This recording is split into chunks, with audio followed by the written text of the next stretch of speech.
Hello, everybody.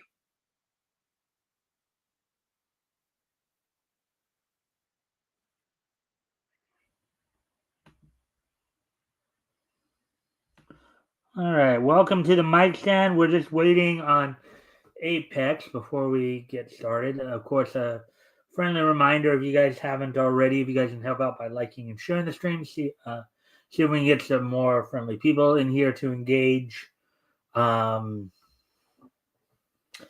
And of course, if anything, as we're reading the story tonight or we're going over the information, if anything grabs your attention, feel free to comment and or ask questions, and I'll try to answer the questions to the best of my ability. Or we'll try to answer. Like I said, we're just waiting for Apex to show up before we get into what's on tap for tonight.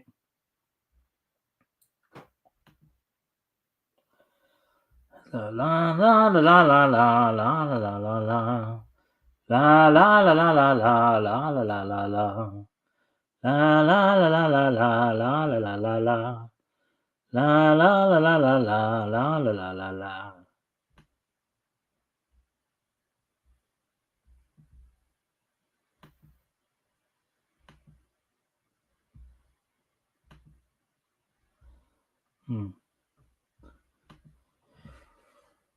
Yeah, so anyways, so hopefully everybody's had a good weekend. As we're, of course, this is the last weekend of April. We'll be getting, we have after today, we have, of course, 3 more days of April left, and then we get into May.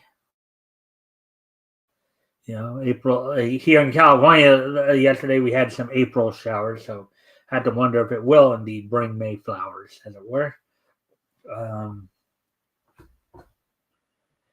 Yeah.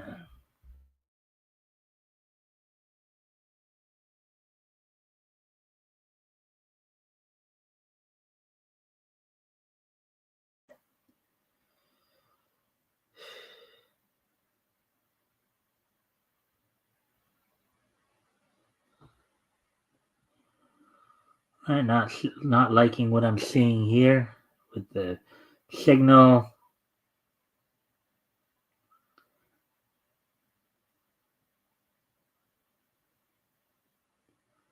All right, hopefully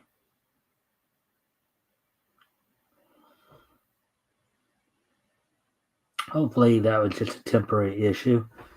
Anyways.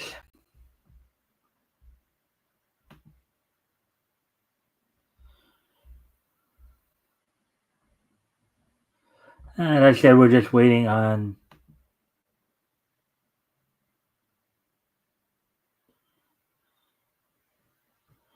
see if Apex shows up here.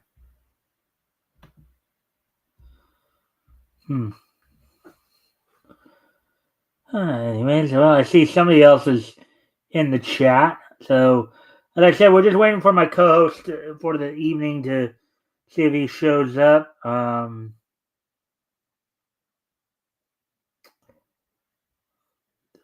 So I'm just waiting on that a bit here before we get started. Let's see, we're already at 4 minutes now. Again, if anything is on your mind or grabs your attention as we're covering, feel free to ask questions or comment. Usually we'll try to respond to them. Let's see now. So we're coming up on 4.5 minutes. If you're not here by 5, I might just, at the 5-minute mark, I might just go ahead and get started here then. Soon enough here. Let's see.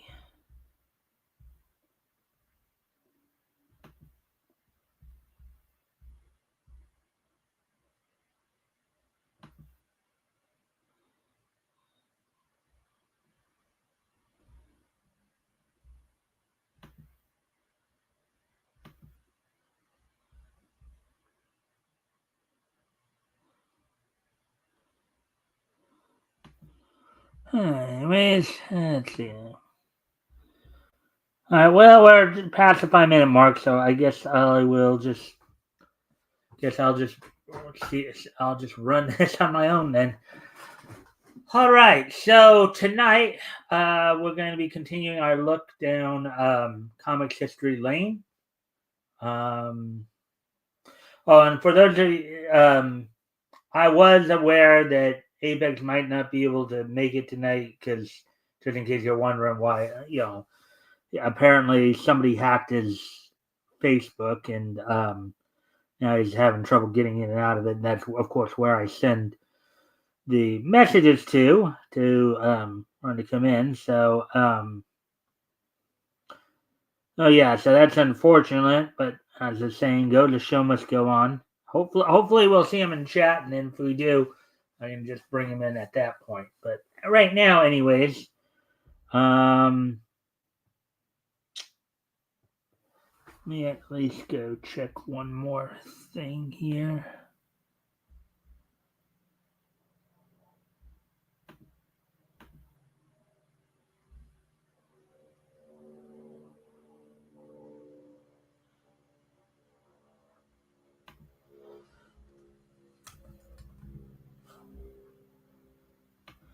Just checking one last thing here, so you.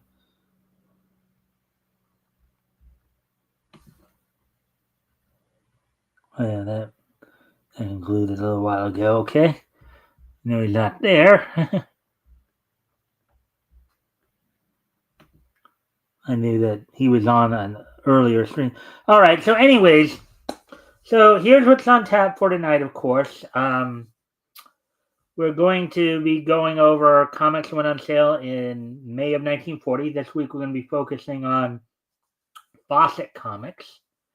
We're going to be looking at Wiz Comics Volume 1, Issue 6, and we're going to be introducing everybody to Nickel Comics. Now, the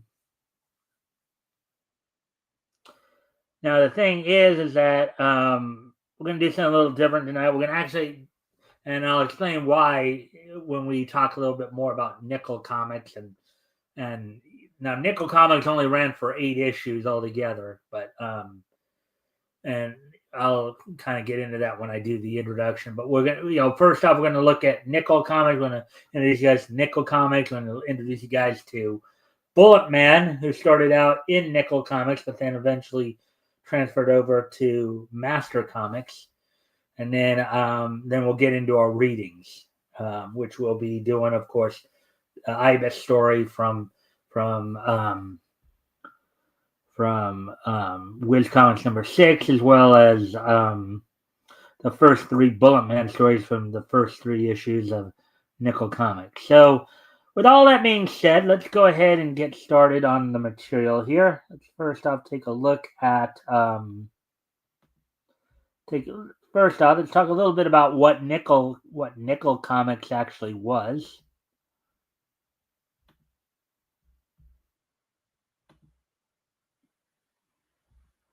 Hey, Pitchozo, welcome to the show. Welcome to the stream.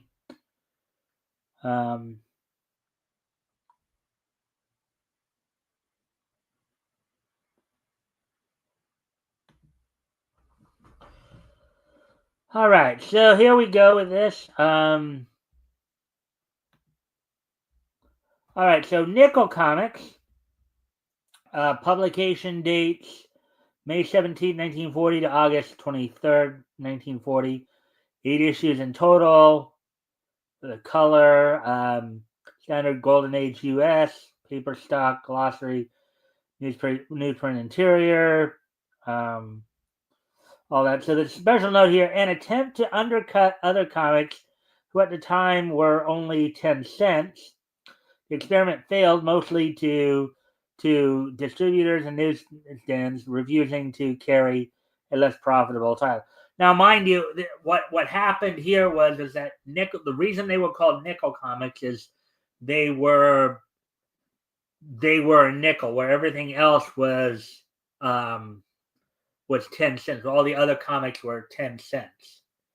But on the other hand, they were also trying to put them out every other week, but they, every 2 weeks as opposed to every month like the other companies were doing. But as I said, it failed because basically the newsstands didn't want to put up book that didn't sell as much, you're losing about half the profits on it. Even though you would theoretically, if it's coming out every 2 weeks, where the other book's coming out every month, you would think that would balance out. But I guess the newsstands at the time didn't look at it that way.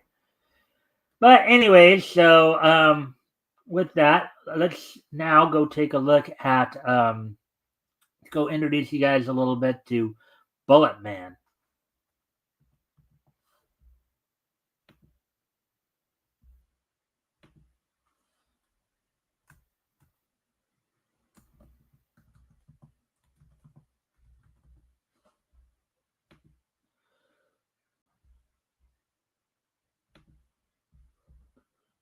Now, we won't read his full bio because that'd be almost redundant.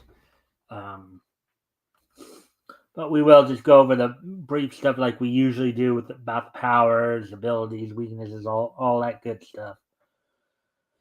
Let's see.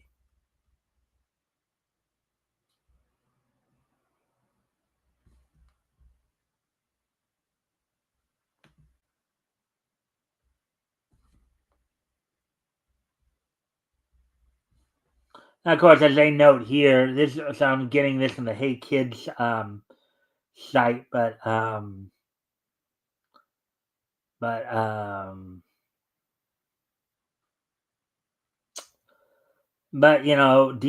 database also has this information since, of course, DC had bought up Fawcett years ago. But with that being said, let me go check something here real quick.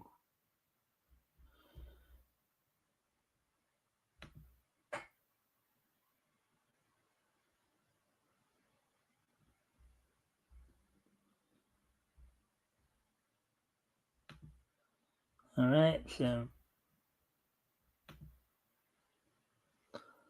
alrighty then.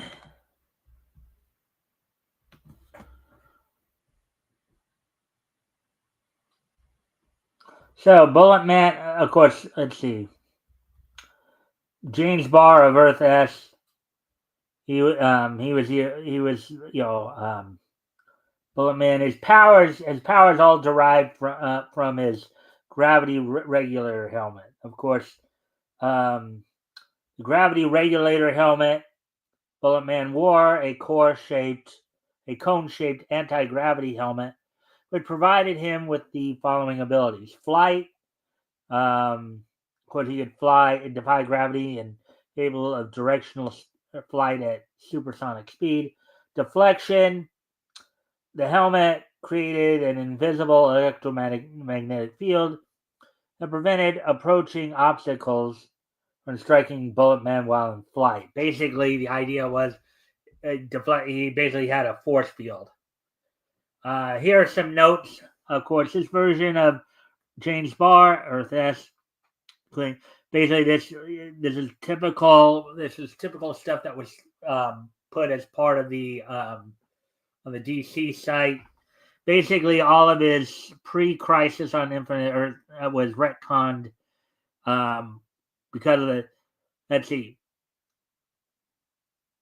Bullet Man and Bullet Girl. Bullet Girl was, of course, his wife Susan Kemp Barr.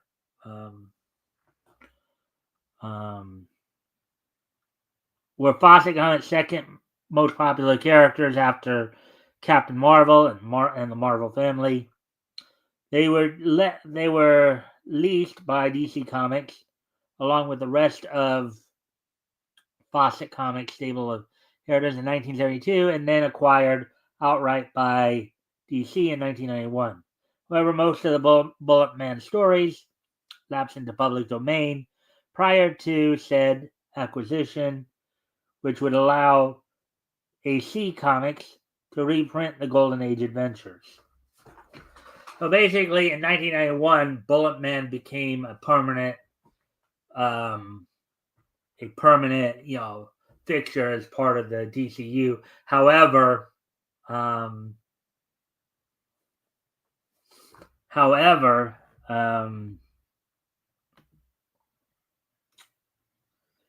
He, however, his Golden Age stories lapse into public domain. So, all right.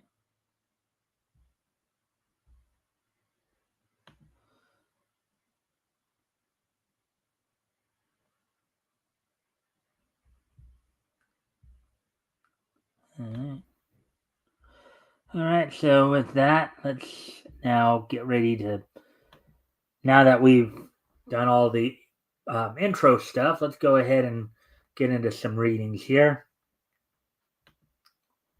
Let's see now.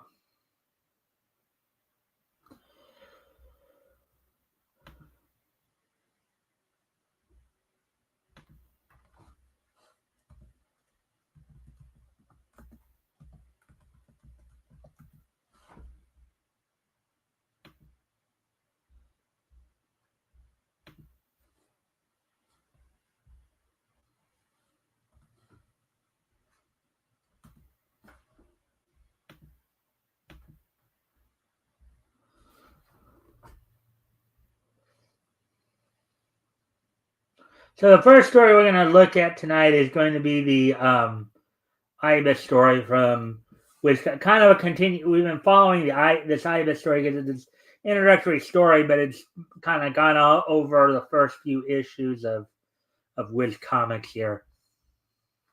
That's the end. As I said, if anything grabs your attention, feel free to comment and or ask questions. I'll try to answer the questions to the best of my ability.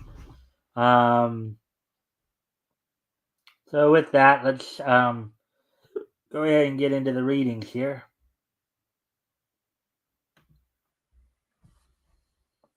All right, so Wiz Comics, Captain Marvel was, of course, the lead feature in that. That's from his, I think, Marvel and the Circus, Captain Marvel and the Circus of Death. That was one of the features here. Make your bike a super bike. Your bike will be the envy of all the fellers in the neighborhood if you fix it. If you fix it up with one or two of the swell ideas described in the new Mechanics Illustrated, now on sale for only 10 cents. I guess this was a magazine that is more of a magazine that may have been part of the Fawcett publication family. All you'll need will be a few scrap materials and a couple of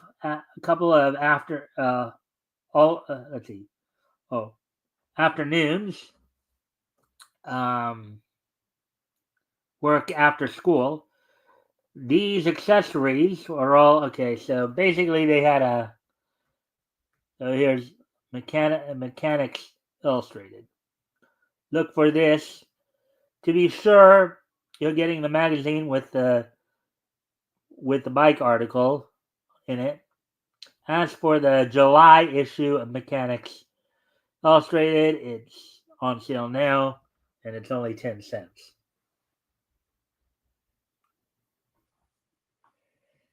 Make your bike a super bike. Here's a Captain Marvel story. Goes this Dr. Sivana right there.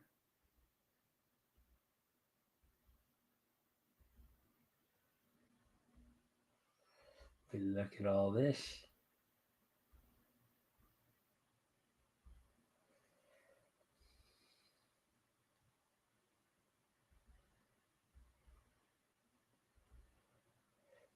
And I'll just go through, and there's Dr. Sivana again, that bald-headed, glassed guy.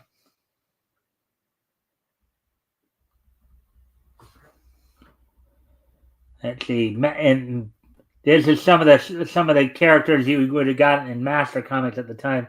Masterman El Karim, which I realized last time was Miracle spelled backwards. Devil's Dagger, Frontier Marshal, Shipwreck Roberts, White Raja, Ricochet. There's Golden Arrow right there, Western Hero, It was a big part of the of the Fawcett universe earlier on.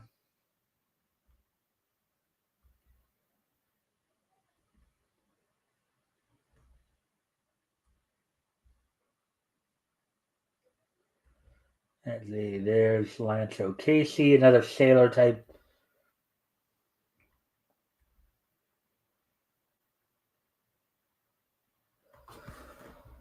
Let me see.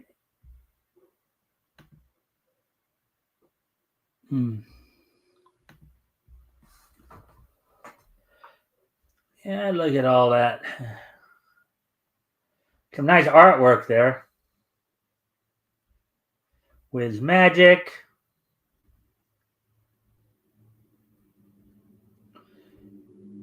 A Beggar Reclaimed.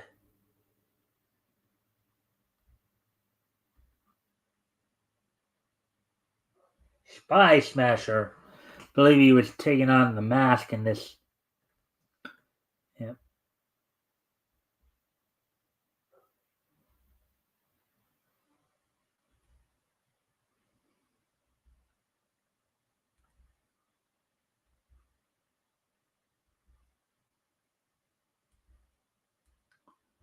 What are these plans? For the answer, read Spy. Yeah.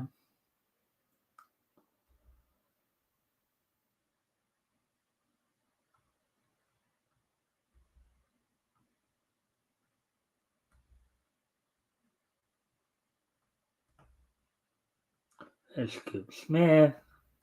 I believe that's a newspaper guy.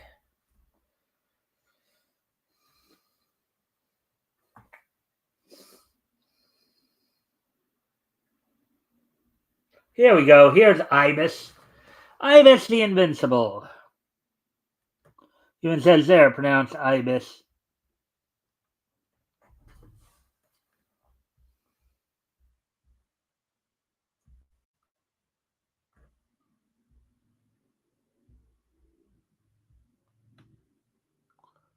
All right.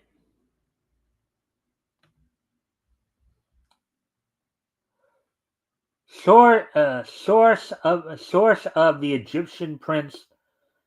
Source of the Egyptian prince Ibis's magical powers in fighting evil is a potent Ibis stick, with which the young magician and his beautiful princess Taya brought back to life 4,000 years after their death. In ancient Thebes, perform modern miracles to benefit mankind. Returning home after rescuing Taya from kidnapping by the outlaw munitions maker Murder Malone, Ibis flies over the ocean in his fleet autogyro.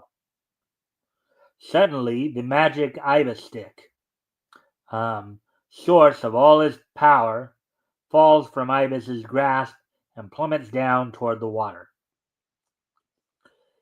It slipped out of my hand.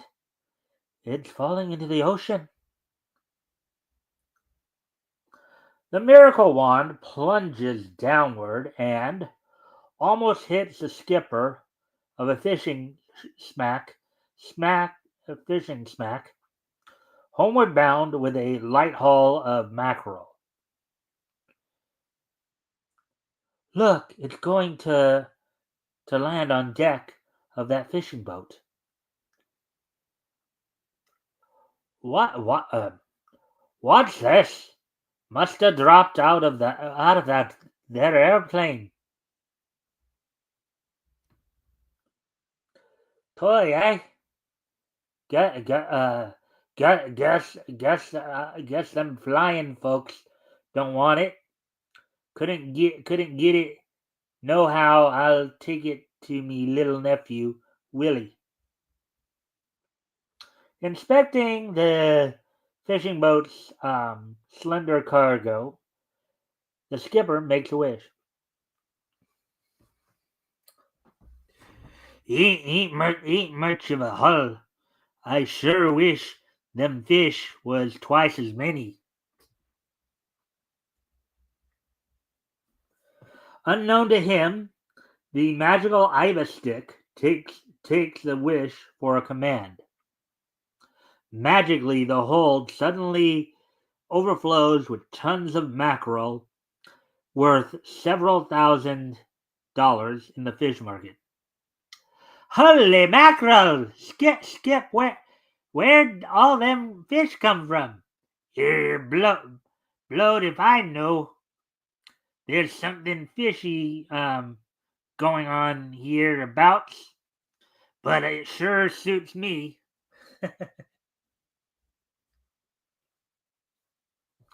Meanwhile, unable to land on water, the autogyro hovers overhead. The Iva stick has already started working. Somebody may get hurt. We we must get it back, but how?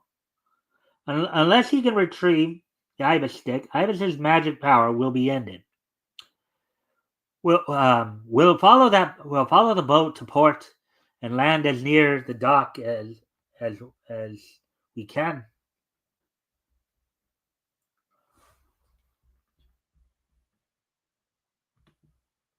Hmm.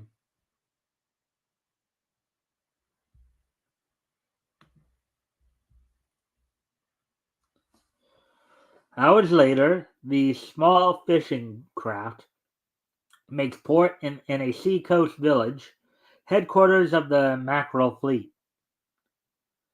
Hmm. Now, now to find a flying field nearby. The nearest landing field is several miles from town, beside a seldom used road. Hurry, darling. We've got to reach that captain fishing boat captain, before he loses the other stick or throws it away. Fortunately, a farmer offers them a ride in his wagon. How soon can you get us to town, sir? 2, maybe 3 hour. Can't all us tell. Old sea muffin there ain't feeling none too soddy. Getting on 28 he is. When they finally reach the fishing dock, Ibis and Taya find only the night watchman is there. Where's the captain of this boat? Captain Hooker? Oh, he's gone home. Lives up on Main Street. He does, yep.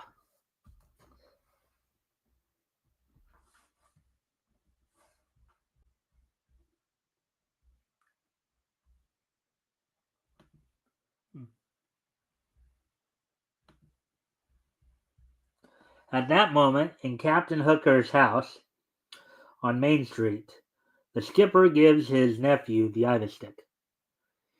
Here you are, Willie. Mighty near forgot to give you this. Thanks, Uncle Tom. Alone in his room, Willie inspects his gift with little pleasure. This is a baby's toy. Gee, I wish Uncle Tom had brought me a bicycle instead. Oh boy. As the boy speaks, mighty rays dart out of the potent Ibis stick, and a bicycle, a brand new bicycle, appears out of nowhere. Gosh, this thing feels like it's full of electricity. Jumping jeepers! My wish came true. Gosh, this might be a magic stick. You think? Don't always look a gift horse in the mouth, right?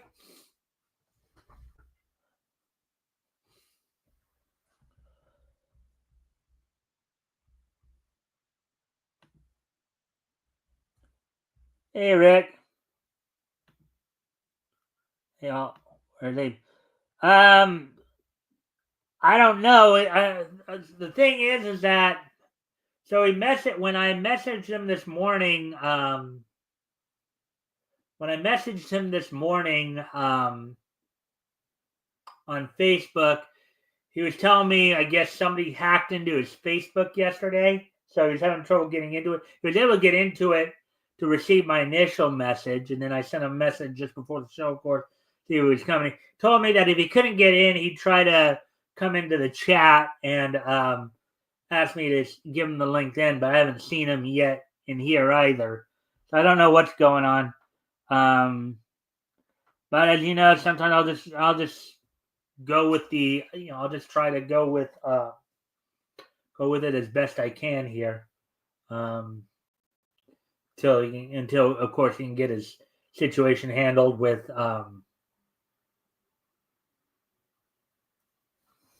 with his Facebook or whatever. He can get in tonight, but so that's basically what's happened. I keep checking back with Facebook to see if he showed up or not, but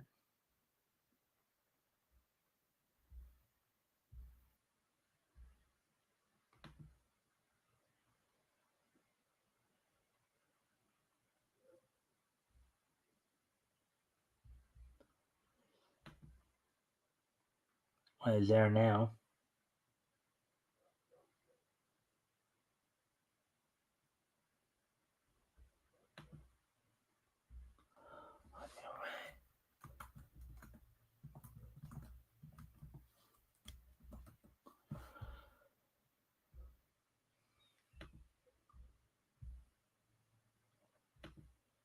Well, I just saw. I just saw that his Facebook's on now, so I just sent him a message to see if he's on his way. So, guess we'll find out soon enough.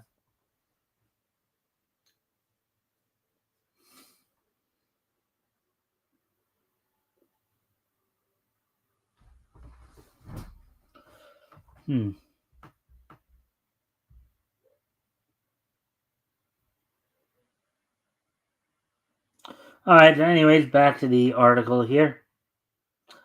Testing the power of the Ibis stick, the boy utters another command. Give me a dog, or give me a dog. Miraculously, the magic wand creates a fox terrier, which playfully leaps at its newfound master. Come here, fellow. That's a good dog.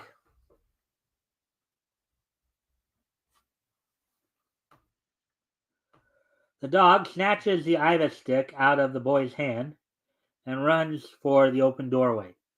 Come back, fellow! Don't run away with that stick. Come back, come back. Ibis and Taya arrive at the fishing captain's cottage just as the terrier races out the door.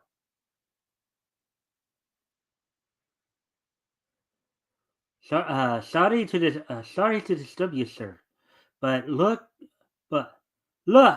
that dog has the Ibis stick.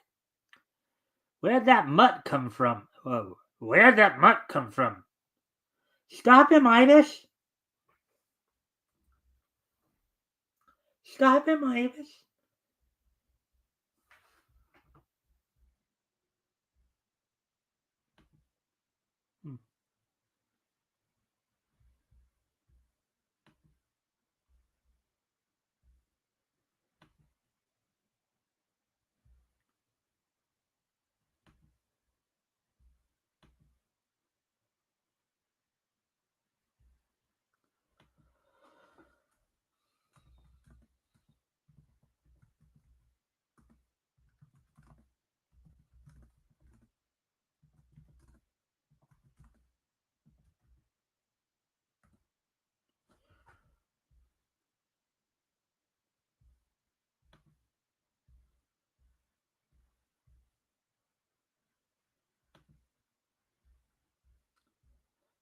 Hmm. So hopefully he's on his way because I just was talking to him just now.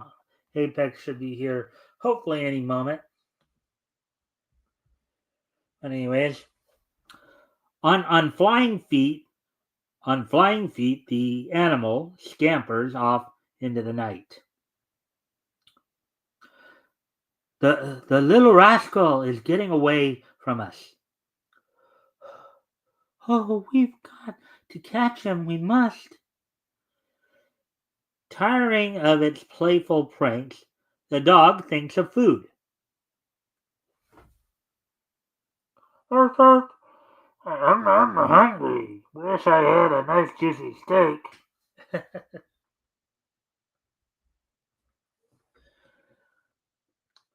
And the ibis stick obeys the dog's unspoken wish by producing a thick, tasty sirloin steak.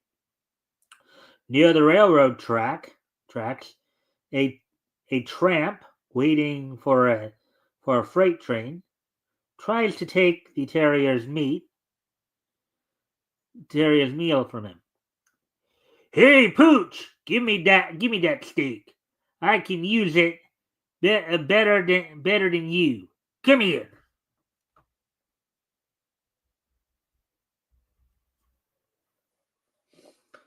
As the dog escapes, the hobo finds the ibis stick.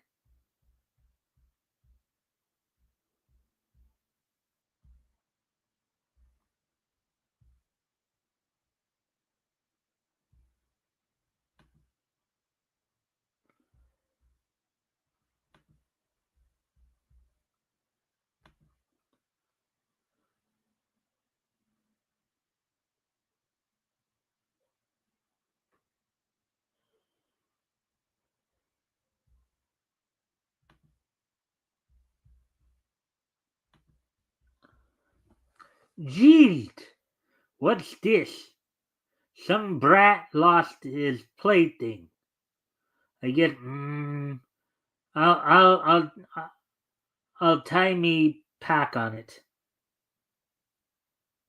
A few minutes later, a freight train stops to take on water and an uninvited passenger.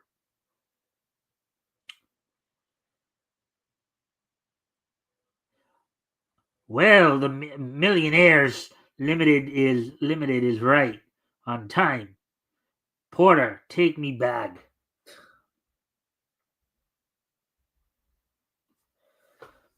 As the fast freight roars through the night, the tramp makes an idle wish. Now, tramp was a term back used in those days for somebody who's like a homeless person or a transient, vagrant. You know, so Jeest. I wish I was lousy with dough riding in my own private car. And instantly the powerful ibis stick makes the dream come true, changing a boxcar into a streamlined private Pullman. Oh boy.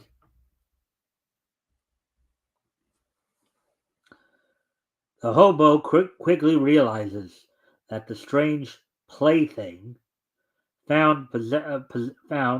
he found possesses magical powers. So this is that thing that done all this. Boy, oh man, have I got something easy street here. Here I come.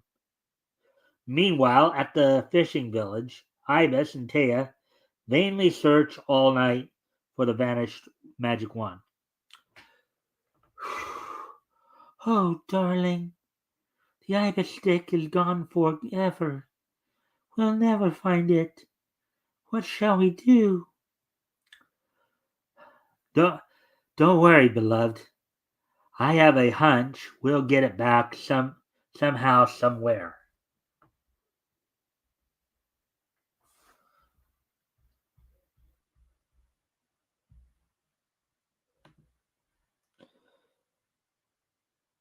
Hmm.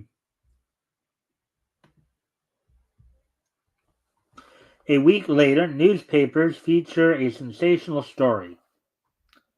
Daily Herald. Hobo millionaire threatens America. Still combing the little village for the miracle stick, Taya and Ibis read the story.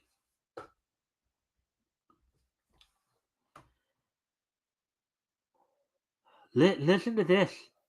Possessing a magic wand, which can perform unbelievable miracles, an ex-hobo threatens to wipe out America unless he is proclaimed king of the United States. Already, police say he has killed a dozen men with the powerful weapon. It's the Ibis stick.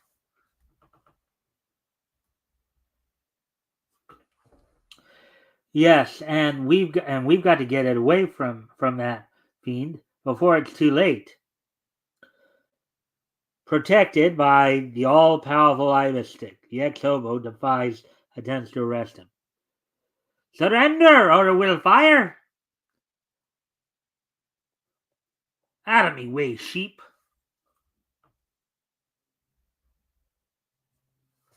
The magic wand transforms the policeman into sheep. Try to get funny with me, will ya? Returning to his luxurious home, built by the Ibis stick, the former tramp adds to his wealth. Money, money, more money, lots of money, that's the stuff.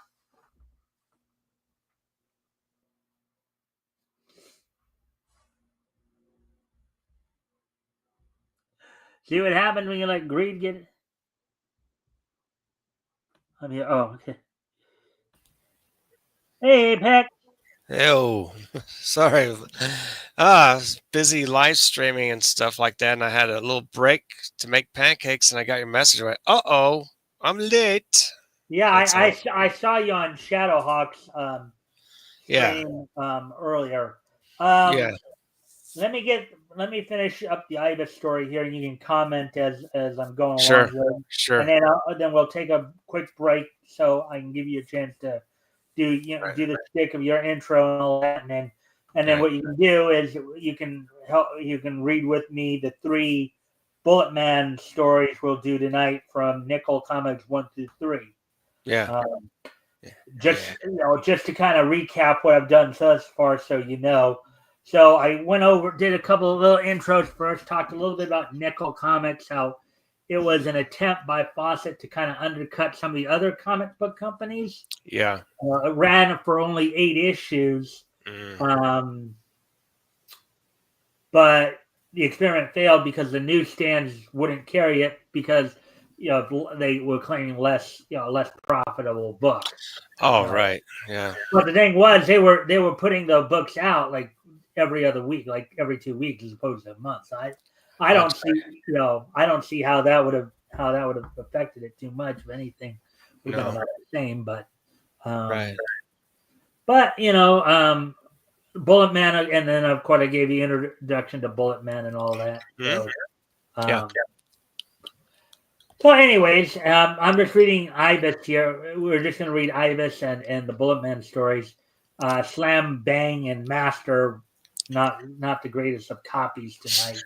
Right. So, and I figured, okay, I'll just do the because the Ibis story. The only reason I'm doing the Ibis story is because it's been more of a continuing story. Mm-hmm. So once it gets back to the episodic stories, and we'll also get we'll kind of shift around like Captain Marvel and Spy Smasher a bit in Wiz Yeah. Comics here. This is from Wiz Comics number 6, and right now, just feel free to, if anything catches your attention here, Mm-hmm. feel free to comment. Cool. How much of the story have you gotten here? Just that previous panel above. Okay. Well, I'll still ask the question. You know what question I'll ask. Mm-hmm. I know it will be somewhat of a limited answer because you didn't get to know Mm-hmm. the whole story. But anyways, back to the back to the um back to the story. Suddenly, unexpectedly, Ibis and Tia here. What does so and so or you see? Never mind. Never mind that. Give me that stick. It belongs to me. Hmm. The tramp here is about to learn a very, very hard lesson here. But the Irish magic stick turned that guy into ice. But the Irish stick, refusing to harm its rightful owner, backfires, and the ex-hobo is transformed into a frozen statue incapable of wreaking any more damage. Now, mind you here, just a reminder to everybody, the Ibis stick, which belongs to, there's a failsafe in it if anybody else were to get their hands on it. Right. It will not harm its original owner. Harms the guy using it. Yeah. That's brilliant. Yeah. So. Now your whole body is the same as your heart. Oh, heart of ice. Now, I know you didn't see the first part of the story here, but basically this guy was a tramp, and as I explained earlier, tramp was a term they used for like homeless person, hobo, Right. back Mm-hmm. back in its time. He was a tramp, got hold of the eye of a stick, and basically like a lot of situations went from rags to riches, but that corrupt evil side came forward, and you saw the results. Yeah.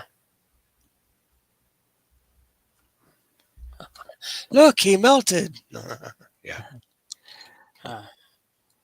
Quickly, the heart of the heat of the room dissolved the statue into a puddle of water. Look, it melted. That should be a warning to anyone who tried to use supernatural powers to commit crimes. Outside the ex-tramp's mansion, they meet an aged couple, friendless and homeless. What seems to be the trouble? We've no place to live, sir, and we've no money. The old people's home is crowded. They won't let us in. All right. I guess if you feel like jumping in, that's even better. Okay. Ibis points the Ibis stick at the former hobo's palatial mansion. Murmurs a command in Egyptian. A small, homey cottage miraculously replaces the ornate building, which formerly stood there. Yawodia! Wow. There you go. I just Nice. It was gibberish, so I just threw it out there. It's good enough. Good enough. Yeah. There you are. You can spend the rest of your lives in comfort now. Oh, thank you, sir. God bless you. Oh, somebody Oh my did God, sunburn. Yeah. Holy criminy. Oh, she Well, needs some look at that art. They Oh, really God. laid the red on there, Some didn't aloe they? vera on her skin, please. Oh, she's out in the sun too long. Well, I mean, she already is kind of burnt because they're Egyptians, of course. But I mean, that just catches your Wow. eye like faster than you can say Mississippi. Oh my gosh. The task completed. Ibis once again calls upon the magic wand, and We they need sleep. a vacation, dear. Let's Hold on, take hold a on, motor hold on, trip. hold on, hold on. A Sure. sleek, streamlined roadster takes form before their very eyes. Okay, now go. We need to take a vacation, dear. Let's make a motor trip. All right, darling. All right, darling. Ibis stick, give us an automobile. That's when you should read the other one after that. See, you got Okay. the Well, order 'cause out of control. the thing is, when I see the hyphen there, Mm-hmm. I figure they're supposed to go together. That's why I was, I know. you know, I figured, hyphen meaning, they kind of supposed to go together. But Right. well, sweet. Where shall we go? Let's drive out to the California and see the movie stars. Yeah, well, I guess by this point, That I was guess, golden age Hollywood. That was good back then. yeah. Make real movies. Unlike today, right? Unlike today, Horrible. right? It's a, it's a destitute town. It's awful. Yeah. Destitute Wokeness. Yeah. destitute in physical and in Yeah. in Yes. spiritual, right? The devil took it over. All right. That's for sure. You know, it's funny because Las Vegas is usually called Sin City, but you can make the argument that, Lost wages. huh? Lost wages. Yeah, you could argue that Hollywood now has become another, has become Hell City. It is. Yeah. Yeah. Driving through the countryside, Taya suddenly screams a warning. I best look out. We'll all be killed. The train's going to hit us. Hang on, darling. Ibis and Taya seem doomed to a horrible death as the roaring train sweeps down on them. Is there any chance of escape? Look for the answer in next month's Wiz Comics. He'll make the car fly over the train in a split second. Take the whole car out. That's all right. So I know you came in late, so there's probably not much. You may be able to say. I know you only caught about the last half of the story there, right. But I'll ask it anyways. Mm-hmm. Oops. Mm-hmm. All right, hold on. Not what I was trying for there. All right. Yeah. That's right. Oh wait, actually. That's fine. Yeah, I know, but I was trying to pull that aside for a moment. All right. So overall impressions of what you did catch in there. Seems like a heroic story. I think the news printing and stuff made the blacks look grays because there's so much ink they're losing so much ink in the comic printing of it.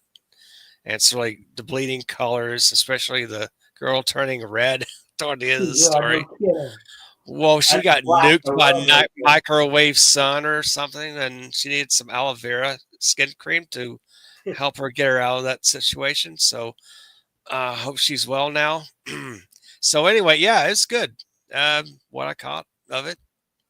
Oh, a cliffhanger at the end. You kind of wonder what's going to happen next issue. Yep. Which will probably mean we'll have to continue reading in the next issue as well. Yeah. Let me. That's right. So let's see. Well, I know you came in late, but I obviously want to give you a chance to. I'm also trying to do two things at once here. I'm trying to talk to you, give you an opening to do any promotion you may want to do, and also trying to get the next story set up. Right.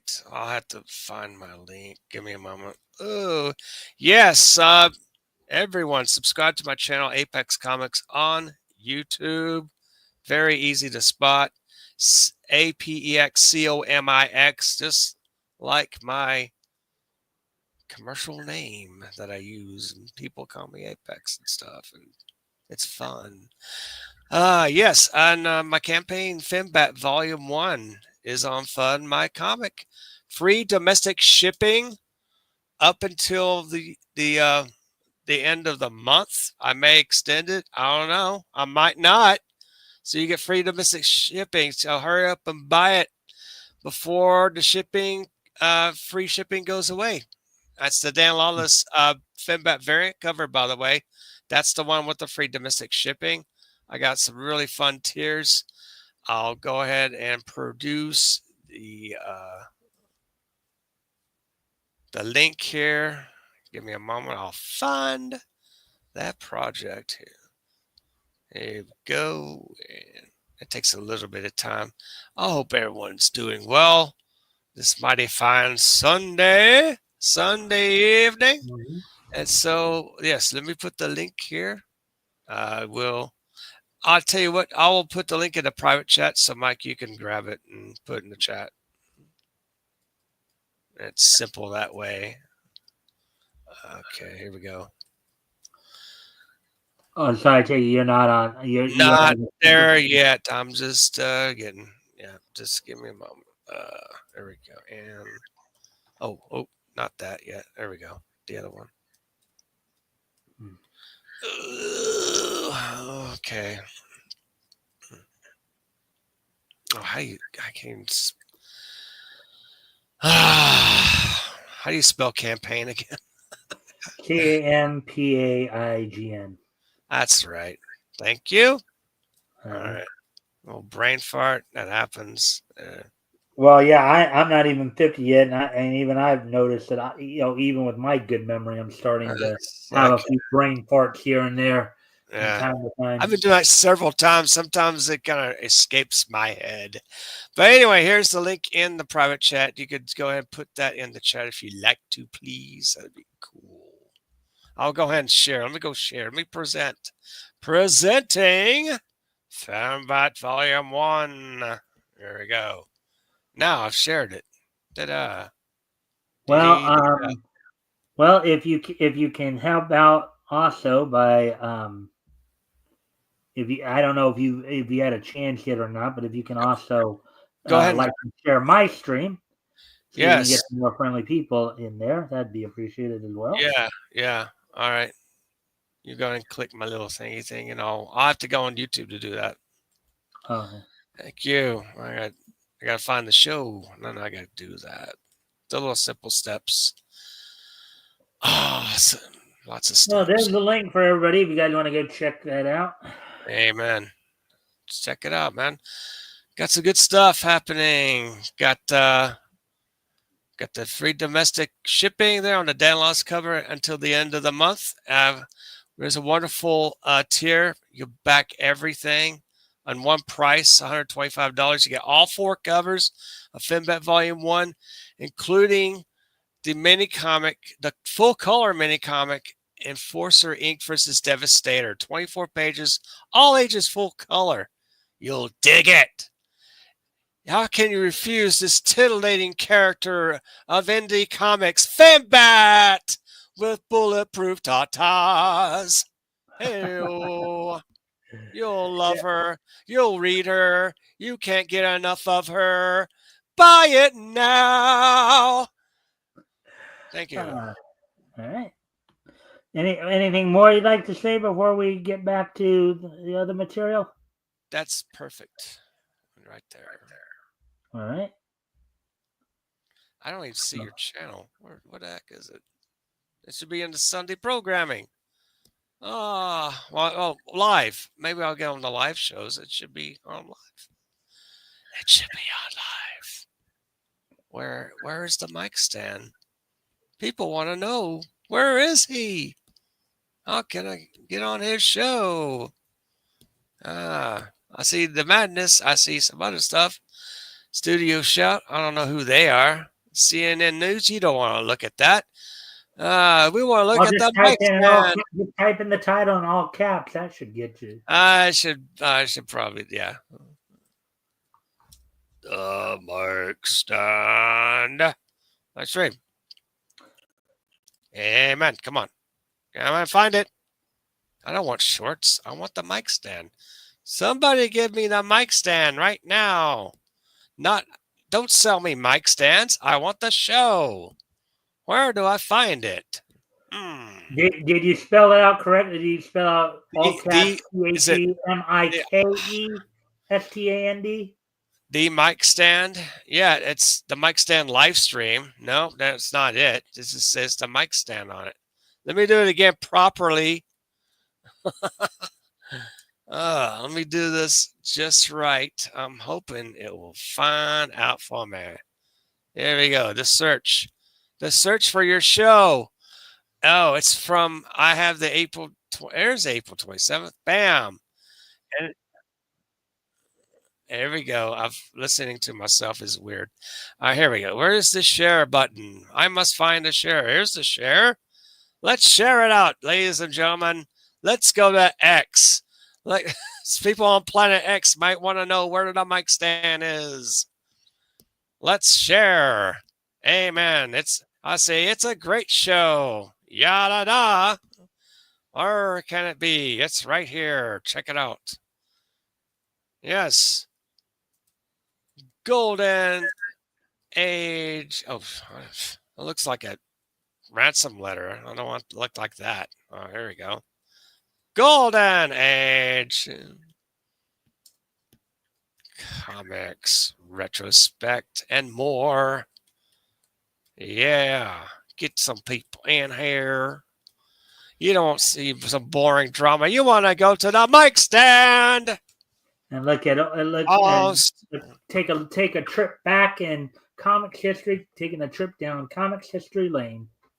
Amen. Look at that. Oh yeah, it's shared on the X Twitter. Now there's a lot of people on there.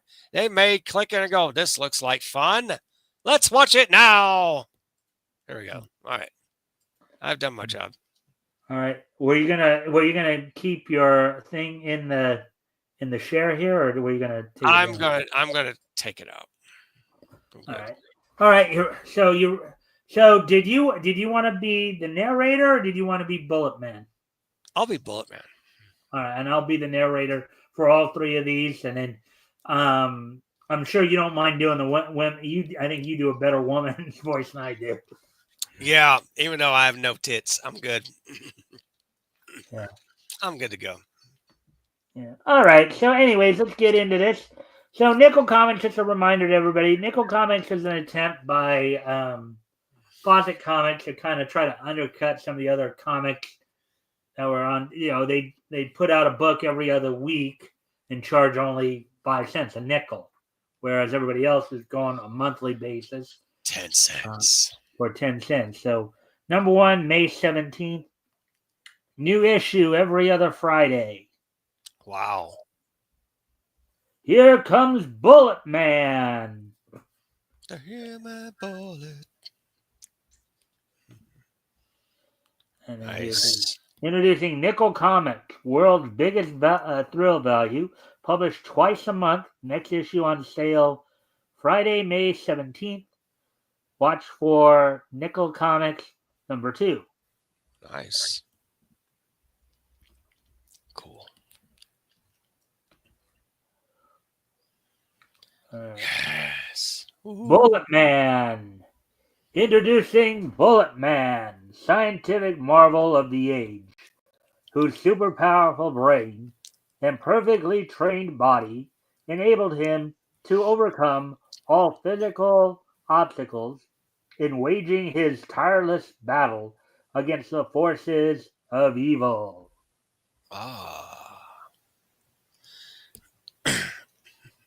Pat Barr, fearless police sergeant, is ruthlessly shot down by gangsters. You're too honest for this city, copper.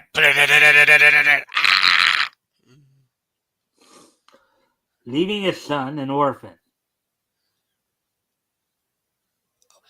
When you're old enough, Jim, I want you to join the force and fight crooks as all the bars have done. I promise, Dad.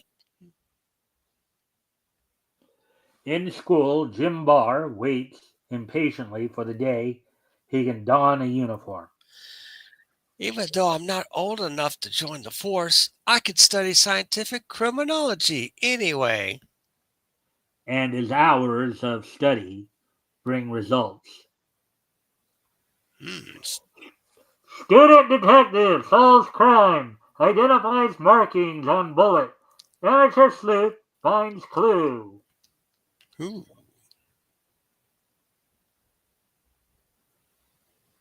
His interest in the study of ballistics gives him the nickname of Bullet. Hey, Bullet, why don't you try out for the track today? Haven't got time. I've got to check some new bullet markings. For years, Barr works over his pet theory seeking a crime cure. Then you think of some germ of toxin develops a man's criminal traits. Yes, if I could find the right antitoxin, I could cure crime like any other disease. Oh, Wow. what? So that was a theory people threw out then. That you become a criminal because you get a basically a virus, it's a crime virus. Yeah, how about that?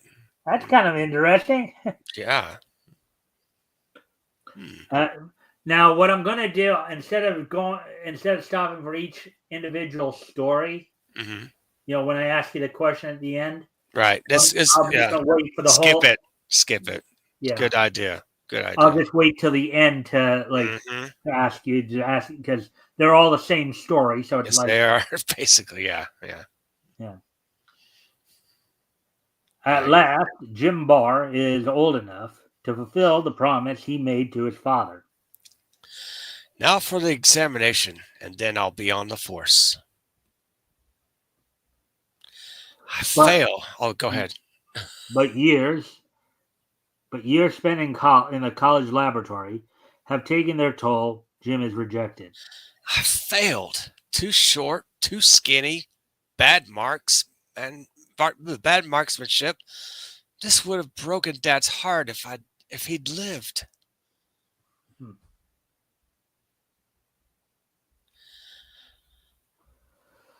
His scientific training stands him in good stead.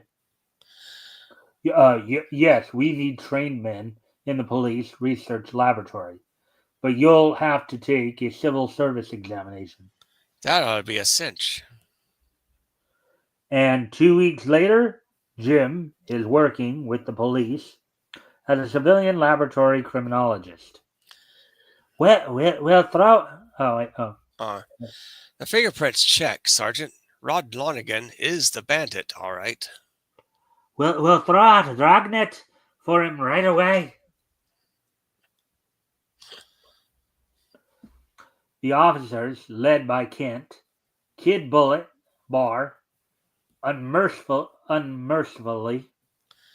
You can't catch crooks with science, Sherlock. If a rat won't talk, a rubber hose will make him. Okay, Sergeant Kent, but I think I've got something here at last. Only Susan, Kent's daughter and secretary of the chief, believes in Jim. Don't listen to them, Jim. A uniform doesn't mean everything. Sure, I know, but if this serum turns out right, there won't be any crooks pretty soon. Well, Apex, you know where there won't be any crooks? Because there'll be Bullet Man No, around. no. Hmm? What? Do you know where there won't be any crooks? In the city, right? Well, I'm thinking of something a little bit more Let's beyond. proceed. Let's do the next page. Yeah. Well, the answer I was looking for was in heaven. Oh, right. Okay. You get what I'm saying? Oh, yeah. Okay. Yeah. I get it. Okay, now you do. Yeah. Alone in the lab, he tests his perfected germ destroyer, the crime cure. Have to try this stuff on someone, and I can't ask anyone else to take the chance. All right, now, just so you know, a little FYI for everybody. It's usually considered a bad idea to use yourself as a test subject. Yes, right. Don't do this at home. Yeah, don't do it at home. It's not, even in the scientific community, it's considered improper protocol. It really is. Yeah. But this is a comic book. It's entertainment. And we have to get to the story. It's if he doesn't shoot himself up, it won't be really much of a story. We won't have Bullet Man. Yeah. Oh, well. That night, I guess the serum's a failure. unless it takes a long time to work.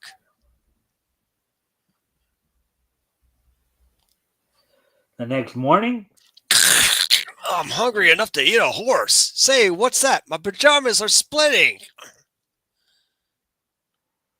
Ah, overnight, the serum has destroyed all the germs and toxins in Jim's body, thus released from the poisons which sap other men's strength. Jim's muscles and nerves develop with amazing speed. His chest deepens. He grows taller and heavier, and his body becomes a hard and strong as steel. The serum has done its work, but maybe not exactly in the way that he thought, huh? yeah. What's happened? Either my pajamas have shrunk or I've grown.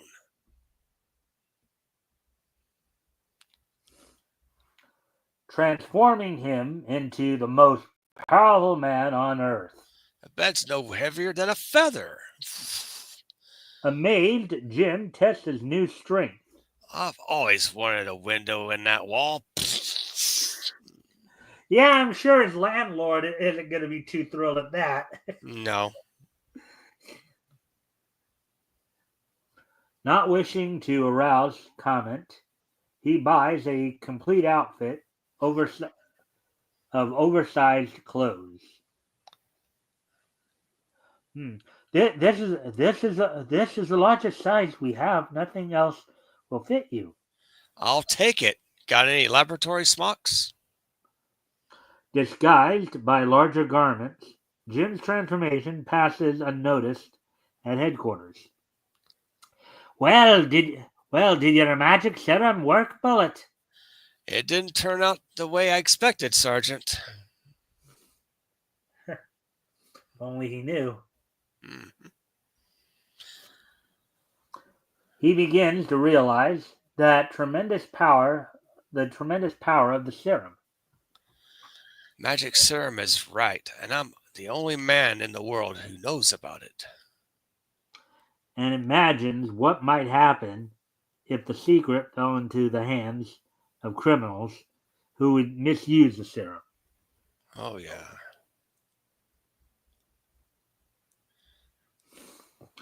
Jim decides to destroy the serum for the sake of humanity.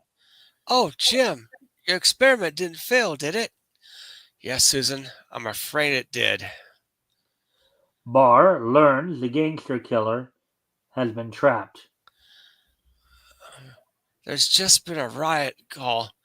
Rod Lonigan's barricaded himself in his hideout, and the police have surrounded the building. I don't know what will happen. Can't they use tear gas?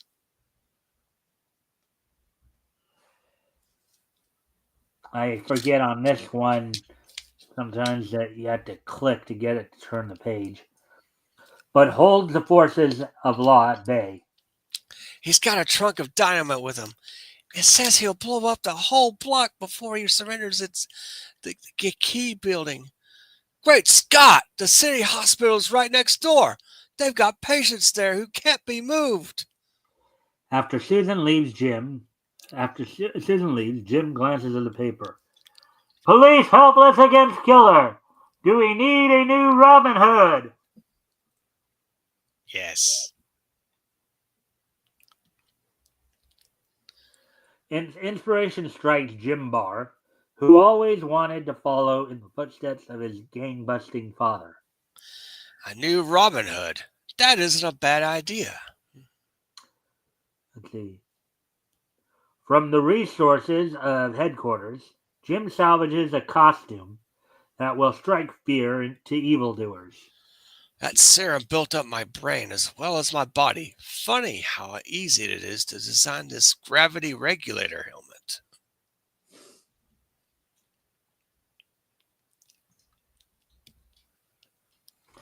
And a new Robin Hood is born. If the helmet works, I'll be able to fly by making the force of gravity work in any direction. Suddenly, a knock comes on the door. Somebody's coming. I've got to get out of here. But how?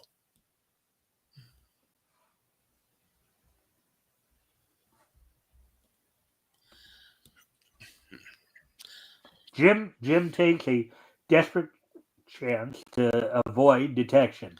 No time to test the gravity helmet, but I hope it works. Again, he just going right into the experiment there. Yep. The gravity ray gives him the power of flight. It does work. Now for the key building and Rod Lonigan.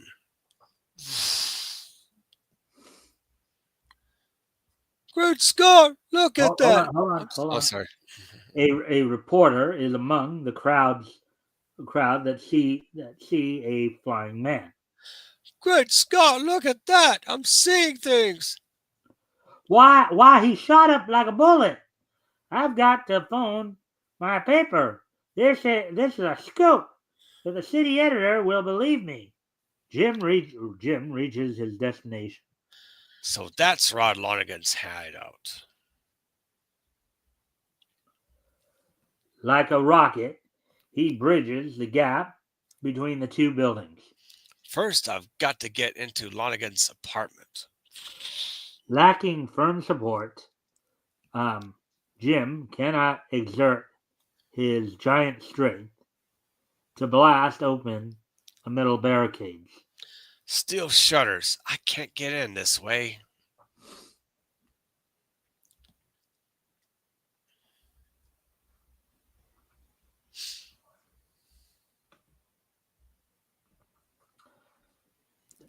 There's no welcome sign on the mat, but I'm coming in anyway. Meanwhile, in Lonigan's apartment, the killer guards a trunk filled with dynamite. That fire will keep the bulls from coming down the chimney. All right. Swiftly, Jim Barr descends the chimney Looks hot down there. I'd better take a shortcut.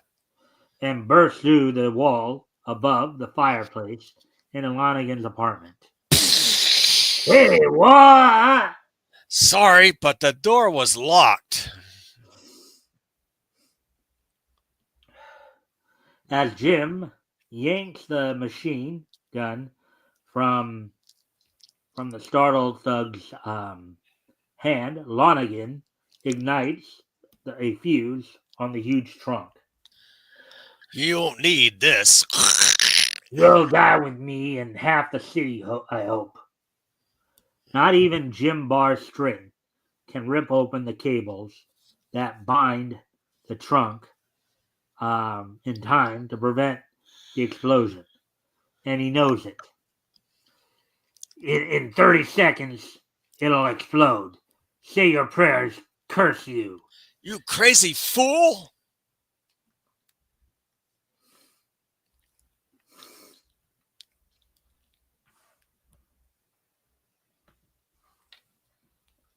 With one blow, Jim bursts open the steel shutters.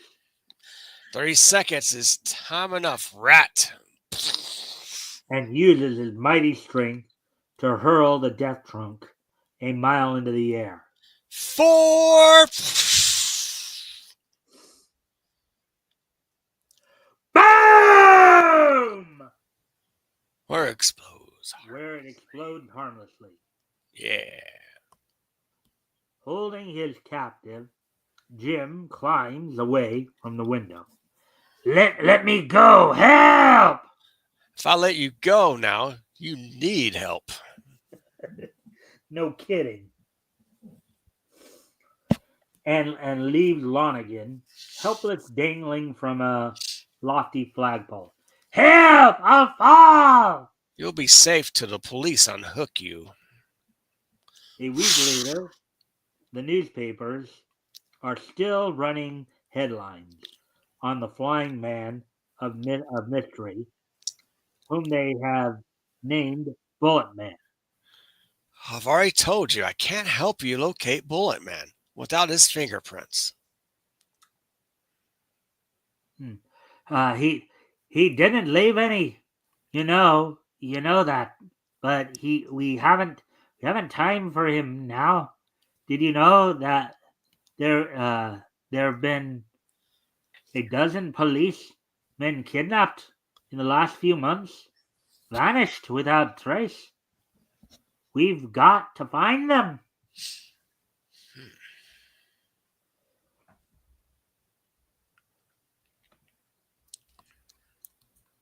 Meanwhile, in a secret hideout not far away, a supercriminal issues a command. Black Mass speaking. Get Sergeant Kent. Take him to the usual place. That is all. As Susan and Kent leave the offices, they find themselves helpless, paralyzed captives. Come on, you two! Come on, you two are going for a ride. Help, I can't move. Neither can I, and it's electrified. Zzz. Jim witnesses the abduction from his window, far above, and throws a bottle of liquid on the car's roof. I can't reach them in time, but this should help. Rushing home, Jim dons his Bullet Man costume and rockets high over the city to search for the kidnappers. There they are. The phosphorus did the trick.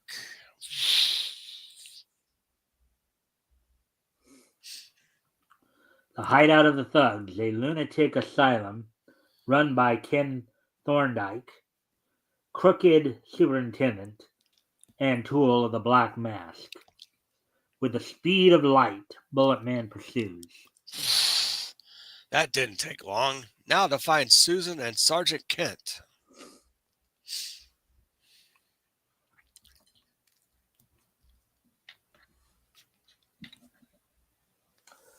Thorndyke reveals his scheme to his helpless captives. You can't get away with this, Thorndyke. No, it won't take long to drive you and the other flat feet insane, and then you can't testify against me. A fiendish plan to discredit the city's police force. But what do you expect to gain by this? I'm obeying Black Mask's orders. If we could show the city authorities are helpless against crooks, new officials will be appointed, and they'll be Black Mask stooges.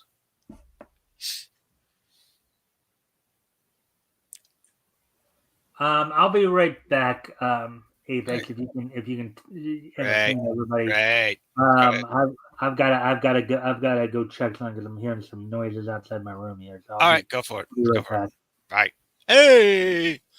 Wow, what do you think about Bullet Man? Bullet Man, the human bullet. He is in the pages of Nickel Comics. It's looking really cool. I like it. It's a nickel comic. Comics for a nickel. Well, if it's comics for a nickel, that means maybe it's less pages than a 10-cent book. I'm not sure. Is it 64 pages? That's quite a lot for what, twice a month? I think they've cut it down maybe to 32 pages. That's my assumption. I personally don't have any of these nickel comics. I'm sure they're sort of rare.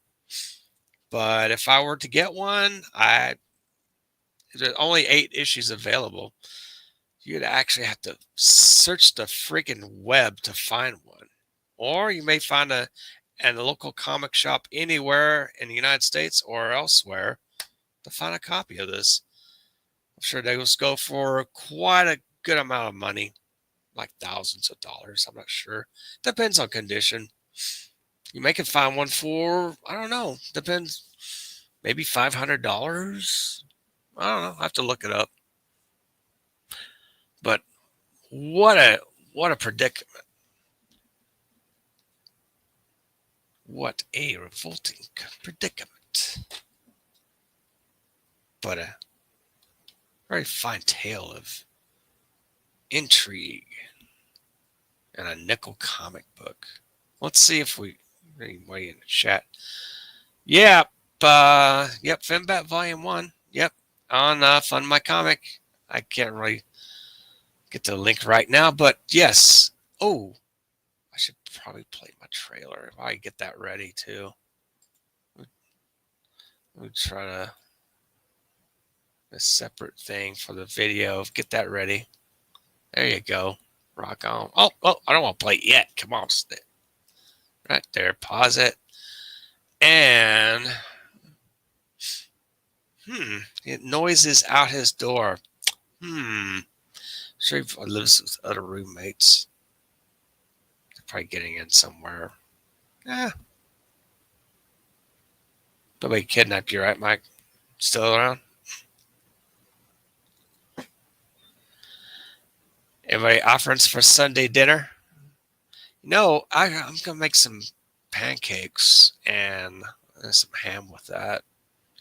Watch some Armand Flint, the 1966 spy espionage movie starring James Coburn and Lee J. Cobb, and an array of beautiful women. This is the movie that Austin Powers has used a template of Armand Flint and In Like Flint.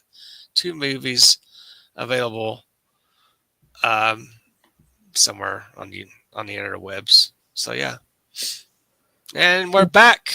Yeah, I think it was just the cat getting moving around a bit out there. The cat. All right, there you go.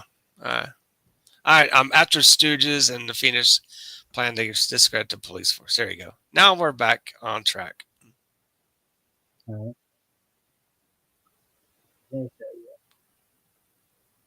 right. Wrenching off the window bars, Bullet Man Dives. Dives into, that V looked more like a U. Dives into the room. It's Bullet Man! Kill him! Try and do it. Trapped, the crooked superintendent sets the building on fire. Out of the way, boys. I smell smoke. What's Thorndyke doing? The asylum is doomed. I've got to put that fire out somehow. With flashing speed, Bullet Man shoots across the valley. There's only one chance, I guess.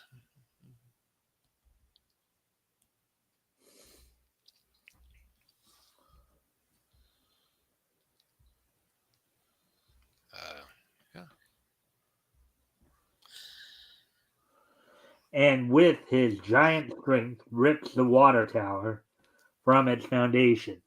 Lucky there was a water in this tank. After freeing the captives, Bullet Man returns to the city and turns Thorndyke over to the police.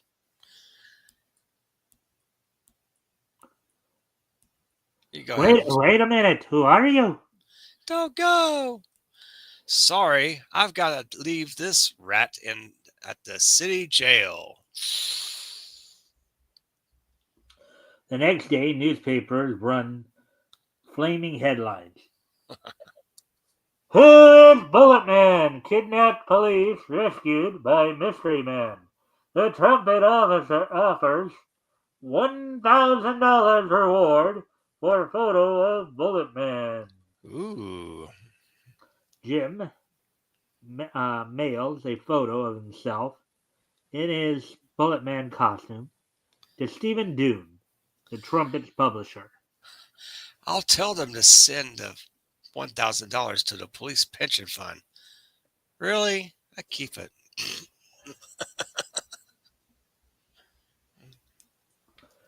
But Jim wonders why the newspaper hasn't printed the Bullet Man photo. He decides to find out. It's been a week now since the trumpet offered a reward for the picture of Bullet Man. I guess he just doesn't like publicity. Why don't you send in your picture, Bullet? You got the same name, almost. I don't think the trumpet would print it, Sergeant. What will Jim discover? What mystery is behind the trumpet's refusal to print the photo And what new perils will Bullet Man face when he again encounters Black Mask, the super criminal? Follow Bullet Man's unceasing war against crime in the next issue of Nickel Comics.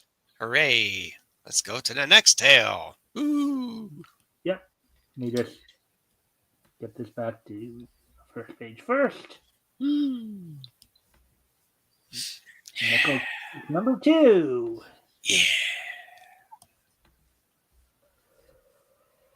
Yeah. Well, that's it. New issue every other Friday. Ooh. All right. That looks like Mac Ray Boy's art. He's a popular, not Golden Age artist. It resembles his style. Who do you think it is? Mac Ray Boy. It looks a little bit like his art.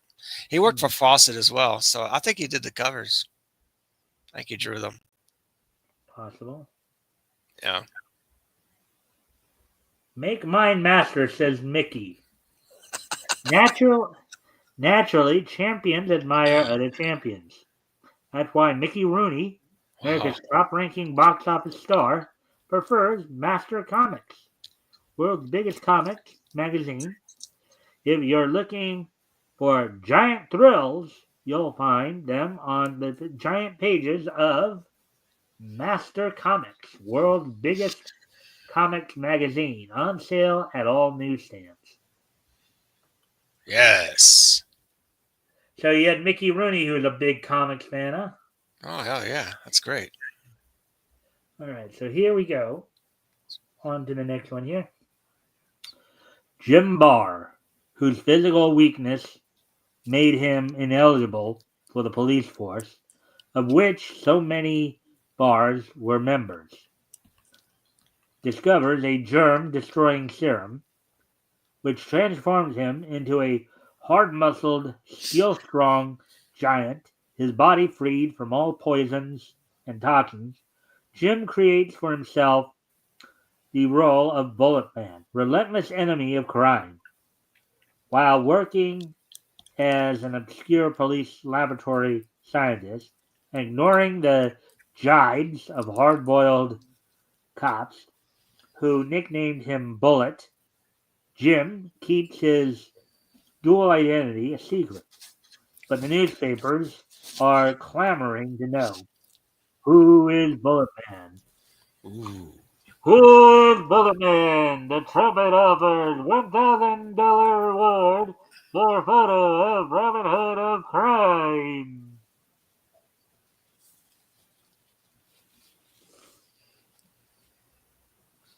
In a skyscraper office, Dune ponders while a strange figure peers through the window.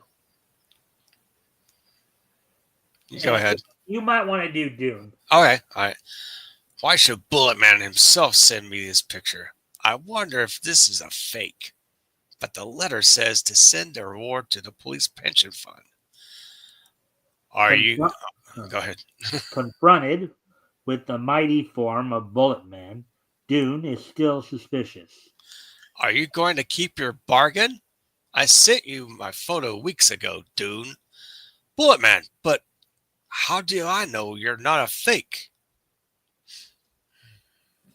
Amazingly, Bullet Man seizes the publisher and shoots out far above the city. Well, that's one way to prove it, isn't it? Yeah. Then I'll prove it. Help, police, I'm being murdered. Realizing the identity of his captor, Dune begs to be released from his dangerous position.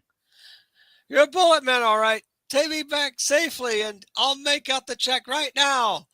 I thought I could convince you this way. A little hard-handed, though, don't you think? He had to do it. He asked for it. He asked for it. You prove it? I'll give you proof. He certainly did. That's much is true. That is on him. The next day, Bullet Man's photo is almost crowded out of the trumpet by details of a sensational murder. Dr. Denton, scientist, found murdered. Police helpless before new crime wave, corruption hinted in political circles. The story on page 10 hints that the picture is fake. Trumpet publishes Bulletman photo.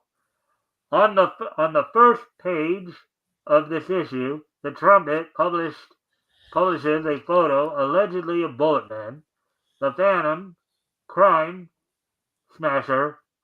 Stephen Doon, publisher of the Trumpet, received the photo from an unknown source, and keeping the promise made in the paper several weeks ago, has mailed a check for $1,000 to the police pension fund. But the Trumpet cannot vouch for the authenticity of this photo of Bulletman until further proof is forthcoming. So, publisher Dune still refuses to admit the existence of Bulletman, eh? Well, when I finish with Denton case, I'll prove it to him once and for all. Later, in the Police Research Bureau, the chief's secretary, Susan Kent, watches young Jim Barr at work on Dr. Denton's corpse. That still doesn't know why you wanted to examine Denton's body, Bullet. The sergeant doesn't believe in scientific criminology, Susan, but I do.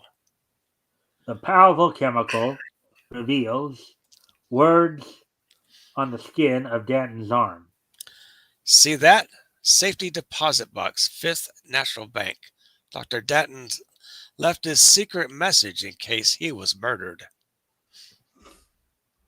Quite ingenious, wouldn't you say? Yeah. The message slowly fades from view as Susan and Jim watch in astonished surprise. Why, it's disappearing. Yes, and I'll bet I can't bring it back either. Hard-boiled Sergeant Kent tells Jim that his eyes have been playing him tricks. You and your phantom messages. What sort of clue is that? But it's true. I saw it, Dad. I tried to bring it back, but I can't. I see. You did have them there. Okay. A curious gleam comes into Jim Barr's eyes, and he removes his lab smock. Don't give up, Bullet. The message was there. Maybe. I think I'll go for a walk.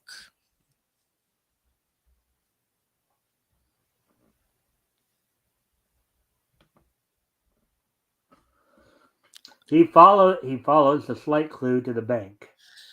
This is the Fifth National, all right. Now for some investigating. The clue seems to lead to a dead end, but Jim refuses to give up hope. No, sir. Dr. Denton had no safety box here. Guess he had it under another name. Jim's eyes narrow as he notices the suspicious action of a man standing nearby. That guy seems nervous. I wonder why.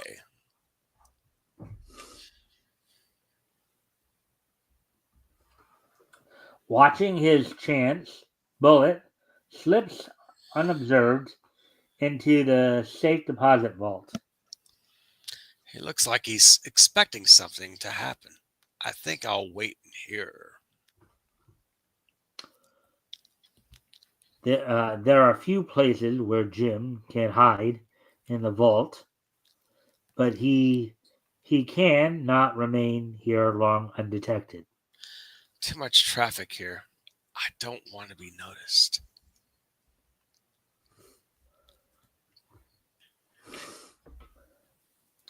From his suitcase, he takes a curious costume which has become famous, although its owner identity is still a mystery to all except himself. It's time for Bulletman to appear on the scene. An astounding change overtakes Jim Barr. Even his appearance seems different, as Bullet Man Robin Hood of crime. Now I feel like myself again.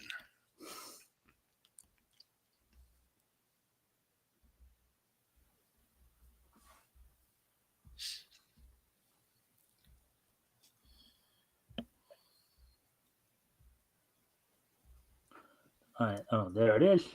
Trying to find the cursor there. Ah, the germ-destroying serum has given Barr superhuman strength and agility. Nobody will notice me up here. Wonder how long I have to wait. Suddenly, armed gangsters enter the bank and head for the safety deposit vaults at the far end. Reach for the ceiling. This is a stick-up. Bullet Man watches intently as the gangsters secure their loot.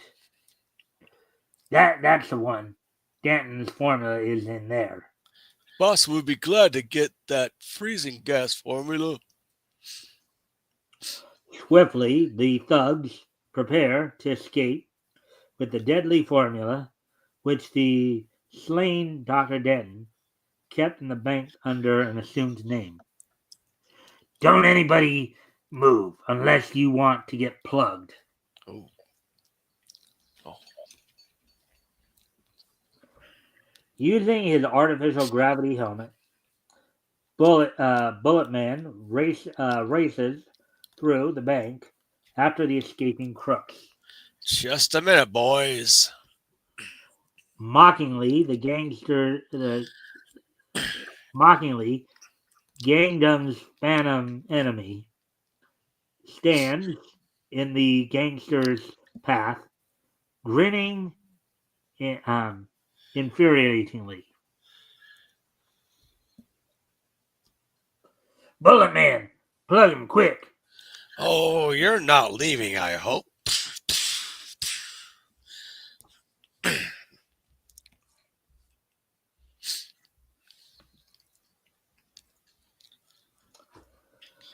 With effortless ease, Bullet Man tears a huge slab from the floor. He ain't human! Come on, boys. Break it up. Gunfire has not the slightest effect on the Robin Hood of crime. That guy ought to be riddled with bullets. I'll attend to you in a minute, my friends.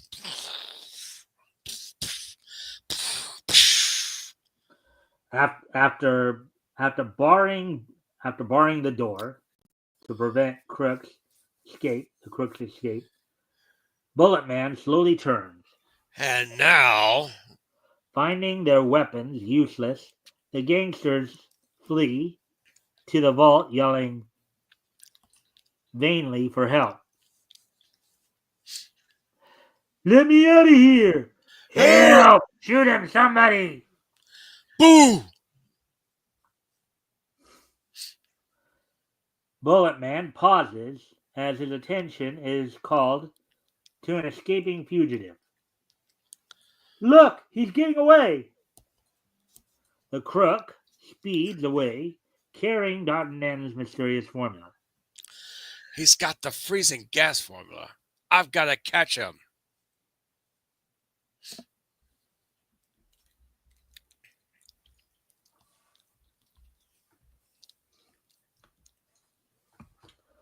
On the horns of a dilemma, Bullet Man hesitates and turns back into the bank. Help! Help! But I can't leave all those people at the mercy of the gangsters. At the sight of Bullet Man, the thugs pause in their attempt to escape. He's back again! Into the vault, quick! The crooks lock themselves into the vault, and not even Bullet Man's strength can smash the door. Now, before you say something, before you say your comment there, Right. why is it a bad idea to lock yourself in a safe? There's no way out. You can't open yourself from the inside. Well, It'd that's be air. right. You'll There's trap another the reason. air. You There, can't breathe for a while. There's so much. There's little air inside the vault, and you'll pass out, and you might die. right. Well, basically, where I was going is that vaults tend to be airtight. Right. Very little, if any, air. Therefore, you will use up all the air pretty quickly and pass Hmm. out, as you mentioned. Right. He can't get in here anyway. Oh wait, I'm sorry. The listening man's super keen ears overhear a conversation within the locked vault, and picked out the name of Black Mask, super criminal, whose identity has long baffled police. Black Mask, as the formula by now, will be rescued as soon as he makes some of the freezing gas. He can't get in here anyways. No use. I can't get enough leverage to force it open. Uh, Bullet Man kneels and tenses himself for a task that will require all his gigantic strength. So Black Mask is going to make freezing gas, eh? Well, I've got to make these boys lead me to Black Mask's hideout first. The entire bank vault is ripped from the foundations of solid steel. I can't get in, and they won't come out. So there's only one thing left to do.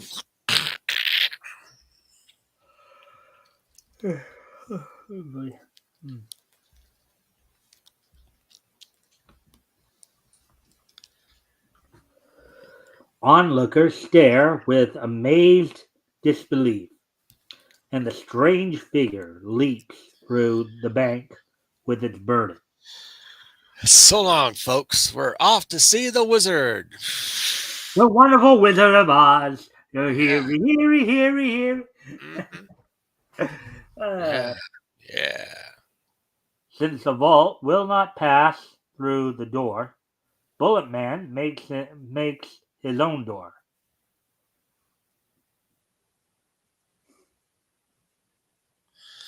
Presto!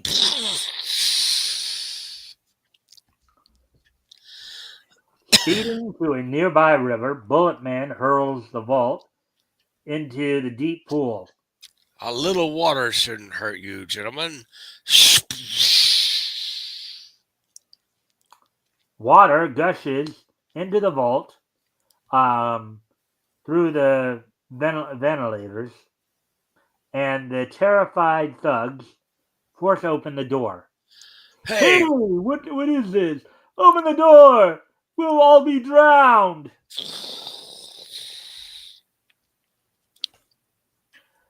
Capturing the gangsters as they swim up, Bullet Man forces one of them to guide him to his goal. That Black Mask's hideout, eh? That's it, all right. As Bullet Man lands, the capsule of freezing gas explodes at his feet, rendering him helpless. Wait, actually, you're Black Mask. I was expecting you, my friend.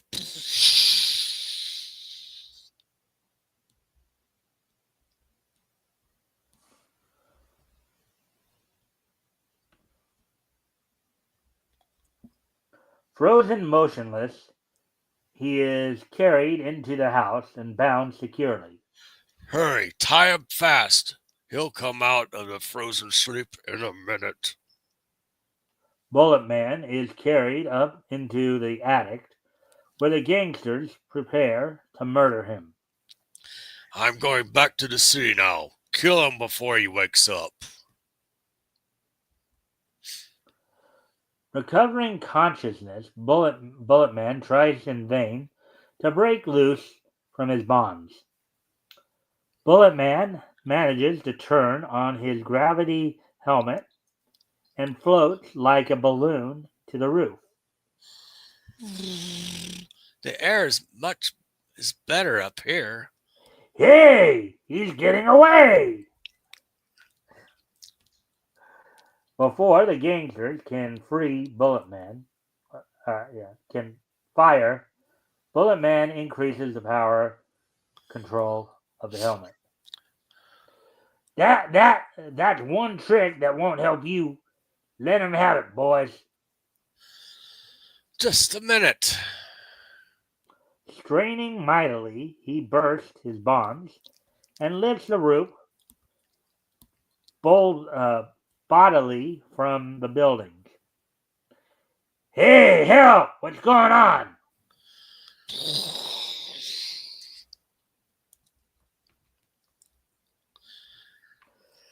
Terrified, the gangsters throw away their guns and plead with Bulletman. Who's taking who forward right now? Let us down! We'll be killed!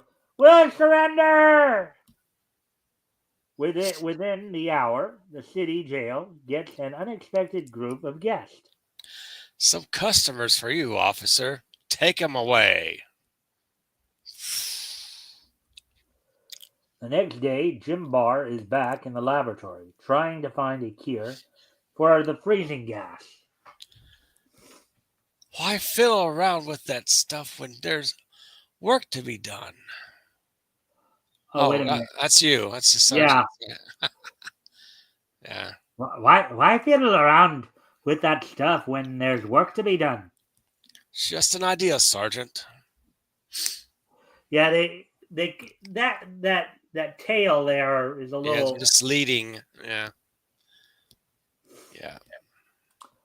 But even Susan is too much interested in the mysterious Bulletman's new exploit to discuss anything else.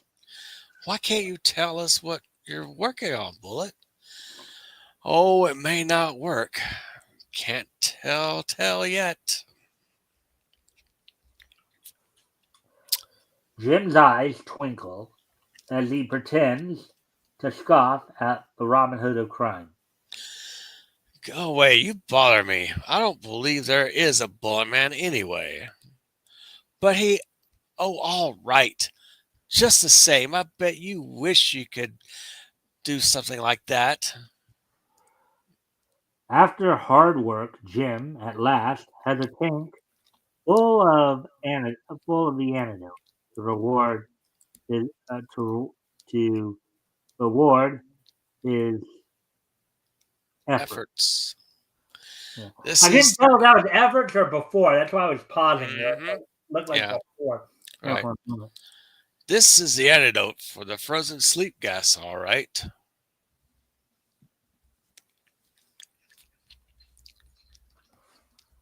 So it's gone from freezing gas to frozen sleep gas, okay? Mm-hmm. Suddenly, Barr learns that the super criminal has struck in a neighboring city. Strange plague hits Linkville.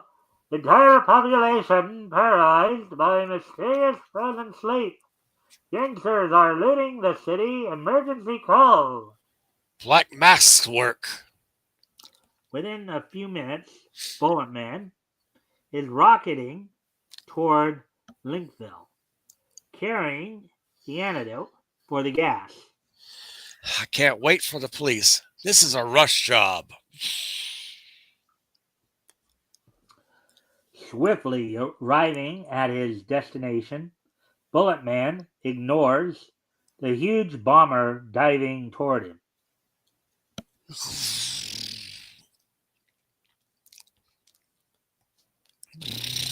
You've got to. Lakeville at last. Now to release the antidote. Machine guns stutter a melody of death. Do you like? I like how they put some of these phrases together. Melody of death. Yeah. As gangsters try to shoot Bulletman down. But the intended victim suddenly zooms out of the line of the bullets. Oh, you want to play tag? Bullet Man releases the antidote um,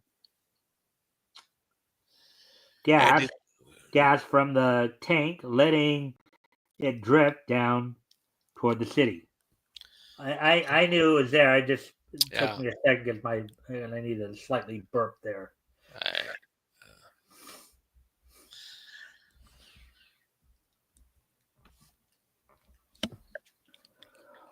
All through Linkville, black masked thugs are robbing the frozen, motionless citizens. Boy, is this a cinch? What a haul! As Bullet Man's antidote drifts down, the strange paralysis lifts from its victims. I'll haul you, you you blatherskite. Now here's a little connection here. A little connection here for you. Um, Now there was a cartoon. There was a cartoon where blatherskite was part of a phrase. Do you remember what cartoon that was? I don't know. Well, it was DuckTales, the late 1980s, early 90s version. I never followed them. Yeah, okay. So in that cartoon, it was revealed that when Gyro made the Gizmo Duck suit, you know, the secret word to activate it was blathering blatherskite. Oh, okay. And the thing was that nobody it was thought up because it was thought to be a phrase that not a lot of people used, but there was this one particular character in there, and that kind of a nerdy kind of character that actually did use the term. So, Grant, I know you were probably a little bit too old by that point. You probably I was too old. Yeah. yeah, but the tank of the gas emptied, Bullet Man turns on his pursuers. Now we can really play if you want to. With gigantic strength, Bullet Man wrenches free a huge steel flagpole. You asked for it. With the bomber destroyed, Bullet Man's task is finished. Black Mask is defeated. Home run.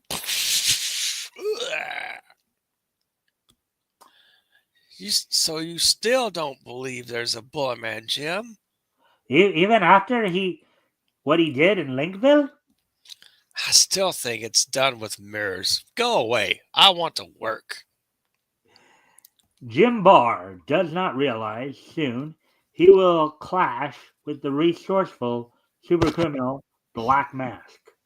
Once more, follow Bullet Man's gallant war against crime in the next issue of Nickel Comics, on sale Friday, May 31st. Nice. So we got one more Bullet Man story we're gonna do. Then I'll ask you your impressions on all three stories. Yeah. But actually, even before I do that, I do need to go off camera here for a moment. So if you want to chat it up with the chat for a moment while I'm away, I'll be right back. All right. Yes, ladies and gentlemen, Bullet Man. 2 stories down, 1 more to go on this thrilling Nickel Comics extravaganza. All of you, please share, like, subscribe, ring bell for notifications to the Mikestand. Yes, we can read number 3 of Nickel Comics. New every issue, every other Friday. That's like every 2 weeks for a nickel. What a deal. Wow. Back in, what, this is 1940, I believe. It's to see Bullet Man. I remember as a G.I. Joe, there's a Bullet Man. Bullet Man, the human bullet. There's a 12-inch action figure, but he has steel arms. And he has a steel helmet as well. Of course, taken after this character, Bullet Man, from 1940. Yeah, had to been. All right, so ready for the third and final Bullet Man story of the night there? Let's do it. Let's do it. Knock it out of the park. Bam. All right, we'll get right into this. Bullet Man. Unable to pass the physical test for patrolman, Jim Barr works as an obscure police chemist. Secretly, he develops and injects himself with a serum which destroys the germs that weaken ordinary men. Disguised in a uniform and his newfound strength, Jim becomes Bullet Man, phantom foe of crime. Better improve your aim before you tackle Bullet Man. And archenemy of Black Mask, mysterious supercriminal, whose face no one has ever seen. Today at 3 is the time. Get that diamond shipment and be ready for Bullet Man. Susan Kent, the chief secretary, does not realize that Jim Barr's actually Bullet Man. Did you see this, Jim? Hello, Susan. What is it?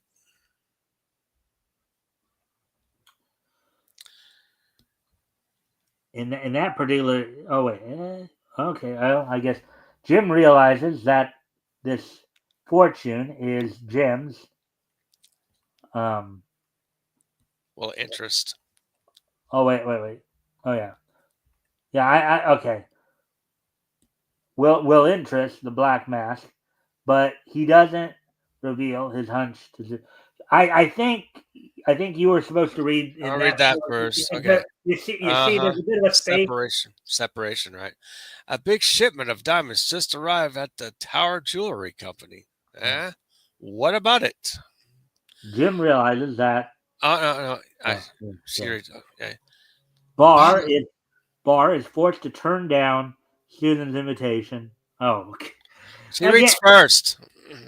By the yeah. way, the police benefit dance is tonight, Jim. Wish I could take you, but I'm going home now. I've got a headache. Barr is forced to turn down Susan's invitation. He knows he is needed elsewhere. Hmm. So in that particular case, they did make it to where the narration was after the Yeah. Hmm. dialogue. Makes sense. Susan's father, Sergeant Kent, drops in, uh, drops in the laboratory for a chat with the researcher. Like the man never likes to have fun. Hey, Bullet, um, hey, Bullet, you're going home. Yes. Um, hold on, bluff, Sergeant Kent, kid's bar, unmercifully, not realizing Jim's dearest ambition is to wear a uniform. They mentioned right there before you said that. So he talks before the narration. Yeah. Hmm. Yes, I've got a headache. Using the microscope's too much, I guess. It's lucky you're not a patrolman. Bullet, or you might fall apart. Hmm. Yeah. All right, so I guess Yeah. later in his apartment, Jim Barr assumes his disguise, having carefully adjusted the gravity helmet, which enables him to fly great distances at docket speed. If the sergeant knew I'm Bullet Man, he'd fall apart. Minus the laboratory smock, which hides his powerful body, Jim Barr seems an extremely different person as he becomes Bullet Man. Now for the Tower Jewelry Company. Speeding through the air, Bullet Man hides on the rooftop across the street from the jewelry store. There's the shop. But what's that truck doing there? He swoops down to the street and hurries to the aid of a motionless figure inside the armored car. A man. And he's hurt. Can the solid walls of steel imprison Bullet Man? Of course not. But suddenly, A dummy, so they think I'm trapped, huh?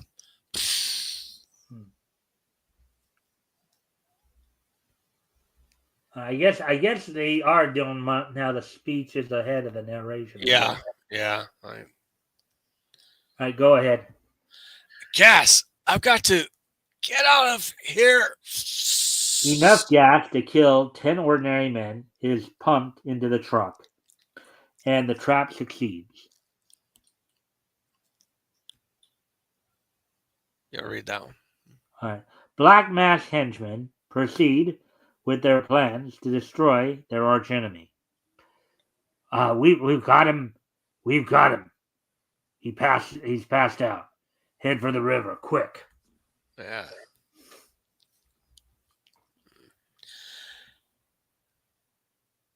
He's still out, Frog, and it won't take long for this cement to harden. The helpless Bullet Man's feet are firmly embedded in a tub of concrete. Oh, wow. The unconscious man is dropped overboard. He'll get a nice long drink of water, huh, Frog? You bet. The shock of the icy water revives Bullet Man, but the weight on his feet drags him down. I've got to get out of this. His mighty strength cracks the slab of concrete in two parts. This should help a bit.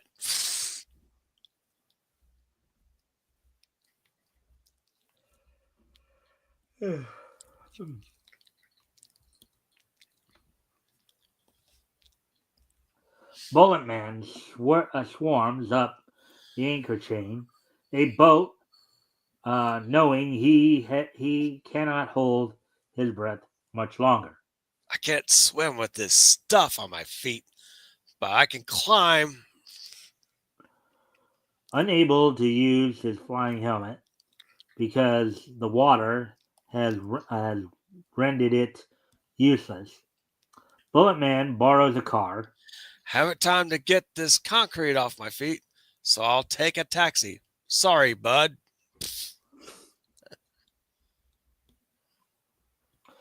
Bullet Man arrives just as the crooks are escaping after robbing the jewelry store. Bandits are getting away, look! So they're going to make their getaway in an auto gyro. Now, you know what an auto gyro is? Helicopter Yeah. or plane. Looks like a plane. I think it's probably a helicopter. Well, usually auto gyros were, I think, more like the design was more like a plane. Yeah. But they had the propeller up top like a helicopter. Yeah. That's a helicopter. Yeah. Apparently, the bandits are safely out of reach by normal methods. I can't use my gravity helmet, so... But Bullet Man's methods aren't exactly normal. He rips down a fire escape to use a huge ladder. I'll have to climb. Hampered by the weight on his feet, the Avenger cannot reach his quarry in time. Wait for me, boys.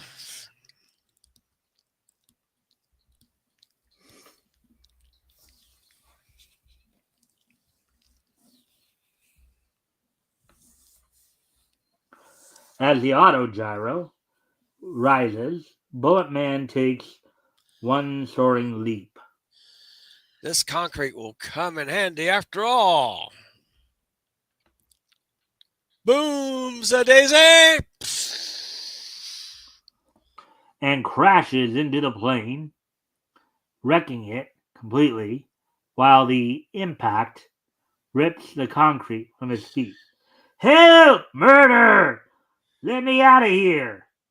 Crash!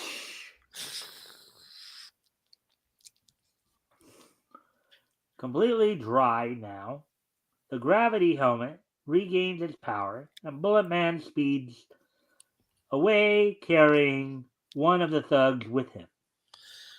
Sorry I can't wait, but I've got work to do. In a deserted police laboratory, Bullet Man seeks information from his captive. That's what I said. I'll eat you alive if you don't talk. I'll tell you ain't human, but you can't get Black Mask. Not even you can do that.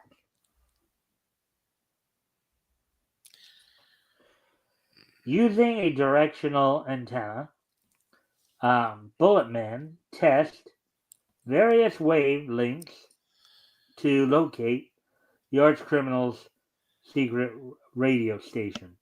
So, Black Mask gives you orders by radio, huh? Carrying the portable radio receiver, the Robin Hood of crime speeds through the city. I'll drop you off at the police station.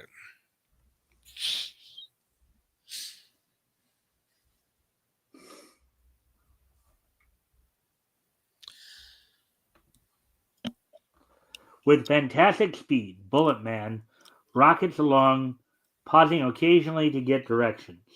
Swoosh! Charting the radio directions on a map, the location of the secret sending station is found.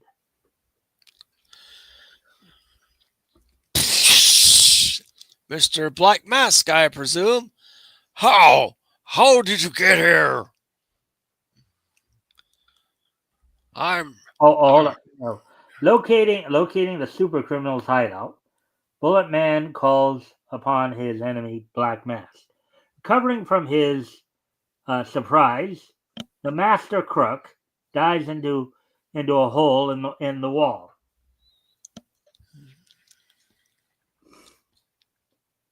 I'm ready for you, Bullet Man.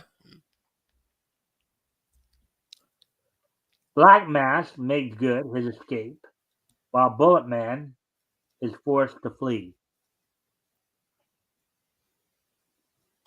Ah, poison gas. Come on, kitty, let's scram. Arr! This super criminal makes sure that he has left no clues to betray his identity.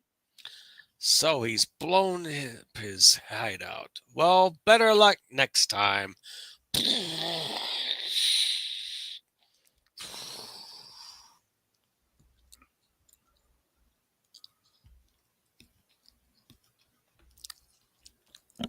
But Black Mask has more than one hideout, and within an hour he is radioing instructions to his henchmen. My plans have been changed. Tomorrow I want you to kidnap Sergeant Kent, his daughter, and Stephen Doone, the Trumpet's publisher. The next morning, Jim Barr is back in the police laboratory. Susan wouldn't have lunch with me today. Oh well. In the street below, an ominous black sedan creeps up on Susan, her father, and Doone, wealthy publisher. You say you're starting an anti-crime campaign in the Trumpet, Mr. Doone? Yes, I'll explain during lunch. Jim sees the abduction but cannot help from his position above the street. Kidnapped? This is a matter for Bullet Man.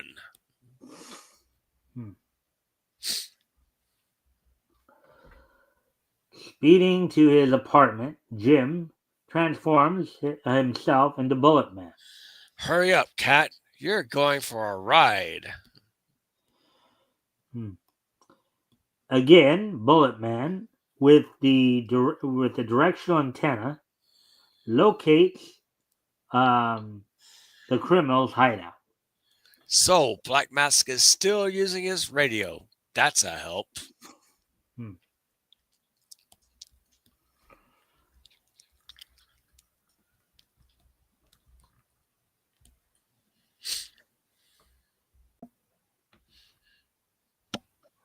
The new hideout is located near the great cement plant on the river bank. Ah, that's our destination. Fella, want to see your boss again? So do I. The path lies open, and Bulletman rightly suspects a trap. The door's open. That's strange. Like a little too obvious that he wants you to go in there. The door slams shut, imprisons the intruder in a curious room of metal. In a curious room of metal. I think Black Mask was expecting me. The floor suddenly covered with deadly acid, and Bulletman leaps to safety. Hydrochloric acid strong enough to eat away everything but steel.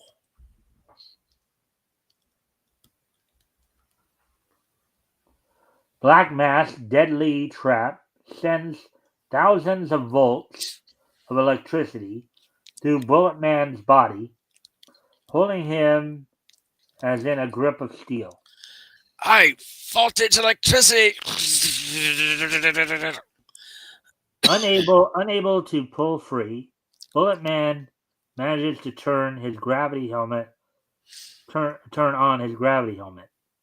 If this doesn't work, I'm lost.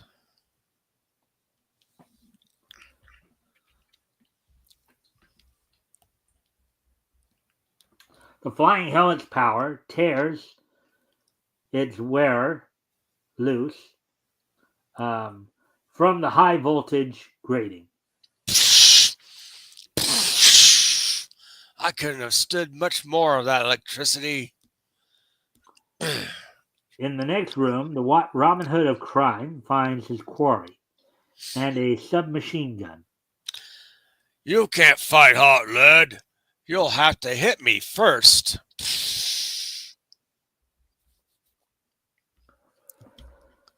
Susan and her father fail to recognize Mighty Bulletman as the scrawny weakling Jim Barr.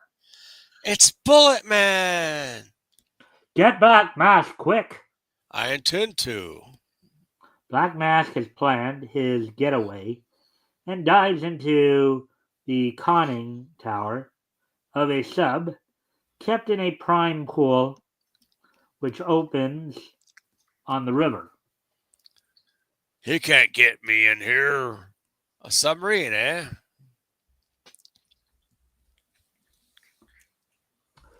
Not even Bulletman can open a submarine, but there are other ways. He's gone.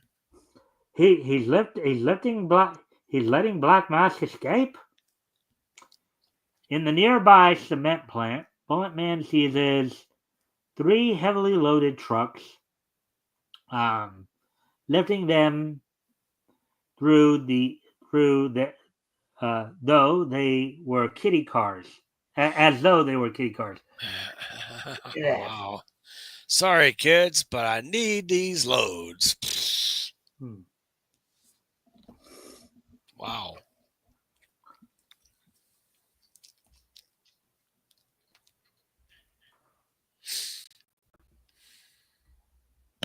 High above the pool, the trucks are emptied by giant mussels.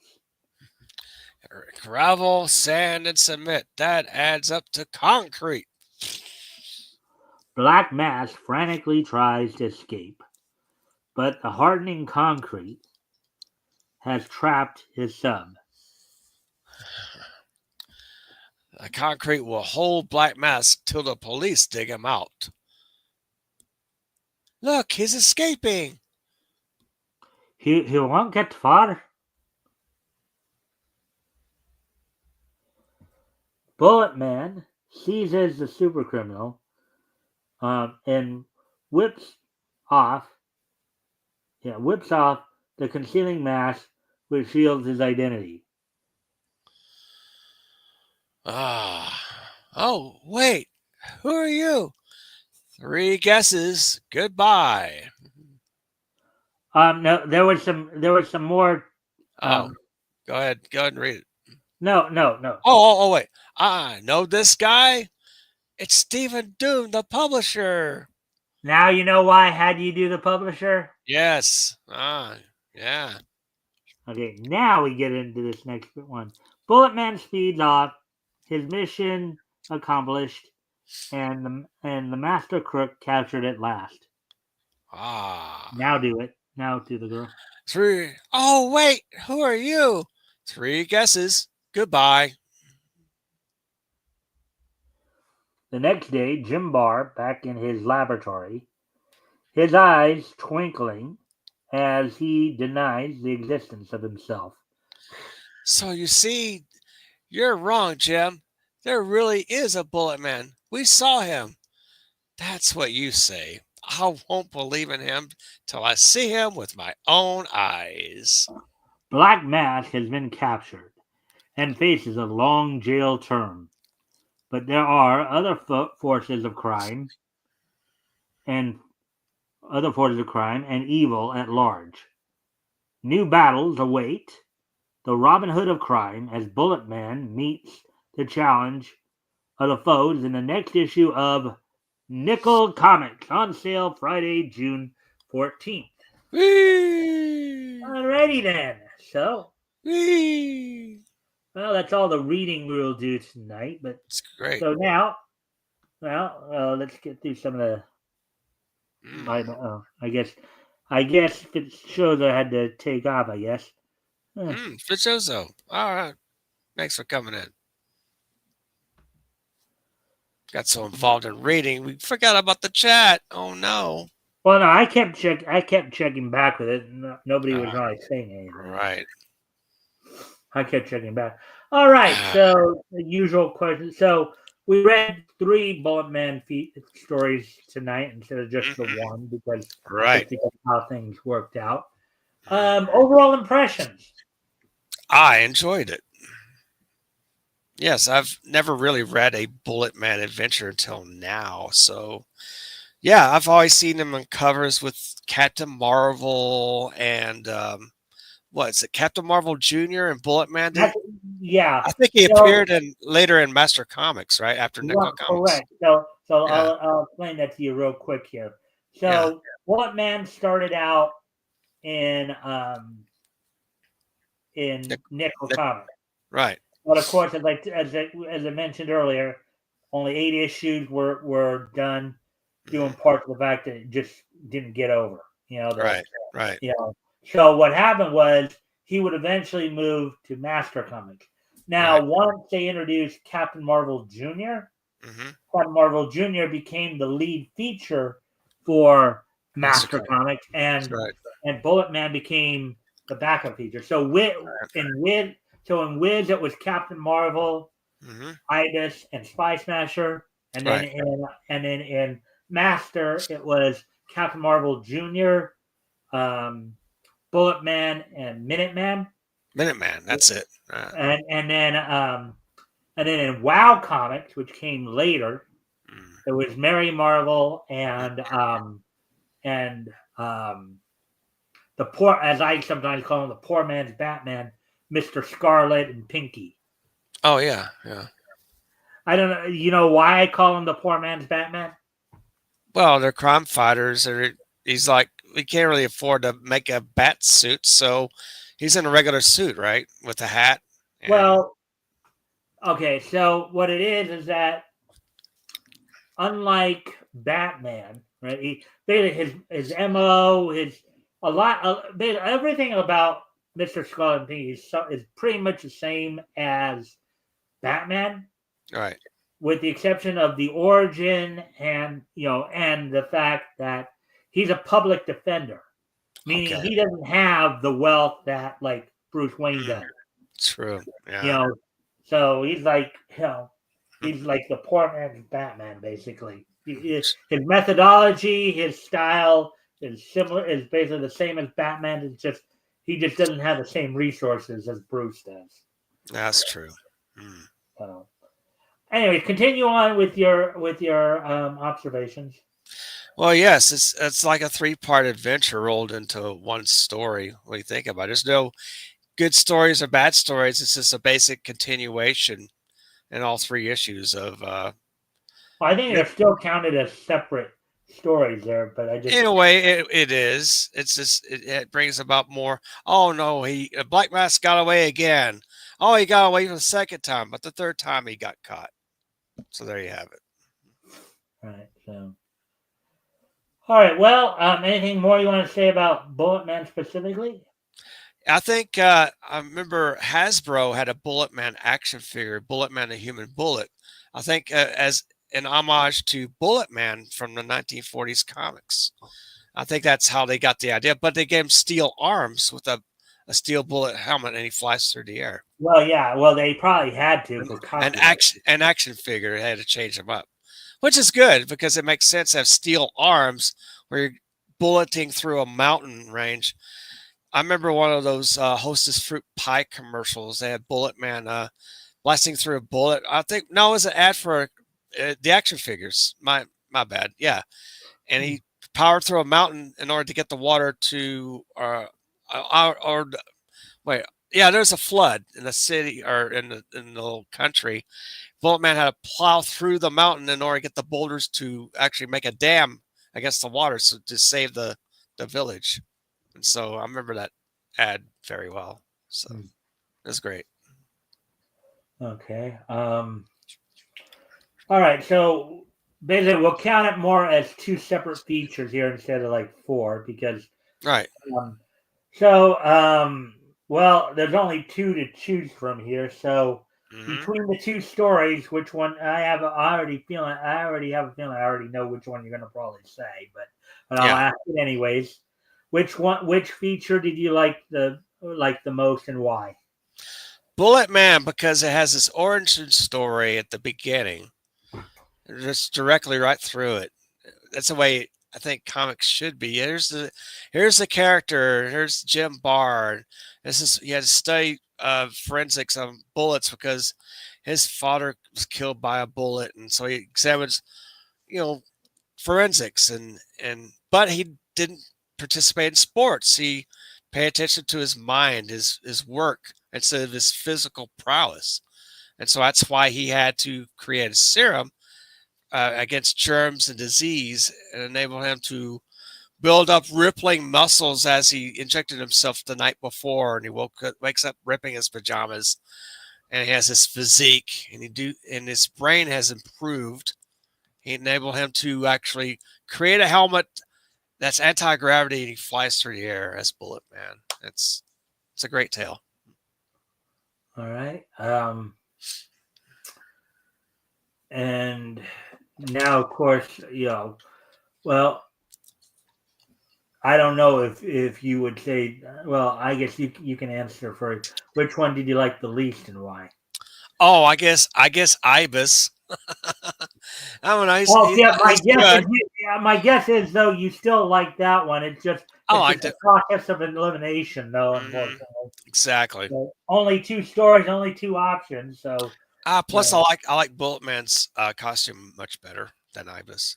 Ibis has a red turban and a black dress suit with a magic stick. So. He has a magic stick. Ladies love that magic stick, I'm sure. He can do many things with his magic stick, as women would say. So yeah. What's kind of funny too is, granted, yeah, he's basically a Egyptian prince with magic powers through his Ibis stick and stuff like that.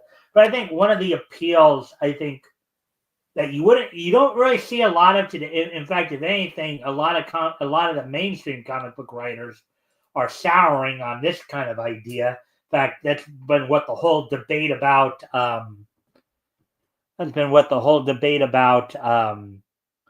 Spider-Man and Mary Jane's been all about. Tom Brevoort sitting there, refusing to bring them back together in the Spider-Man universe. One of the other things about the Ibis story is he and Tara, right? and Taya Taya. are like in love with each other, and you see this very Chemistry. romantic couple here. You know, they're practically married more or less. Yeah. You know, he's an Egyptian prince, she's a princess, and Right. you know, it's like They're loaded. They're rich.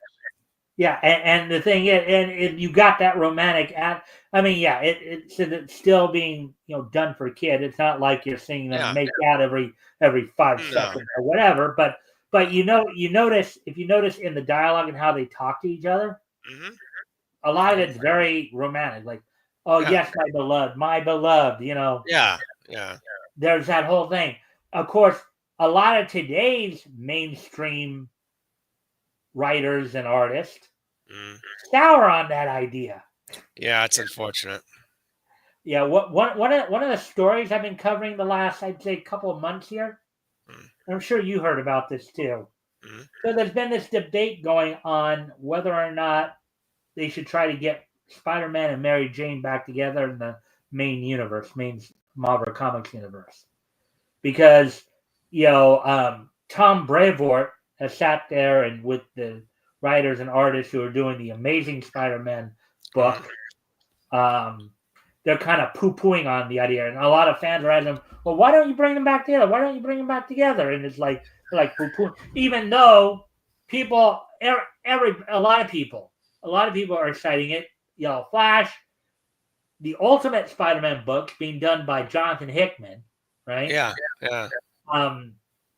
They actually made Peter and Mary Jane's romance and marriage a big part of the story, right? Okay. And that book is outsell. It's like it shows you that that's what people want. People want the romance and the story with the people want two characters. People want the effects of what was that storyline called? The storyline that caused all this in the first place. One more day. One more day. Yeah, the one more day storyline.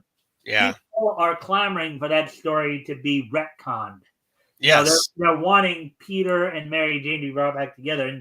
And the fact that Ultimate Spider-Man is outselling Amazing Spider-Man.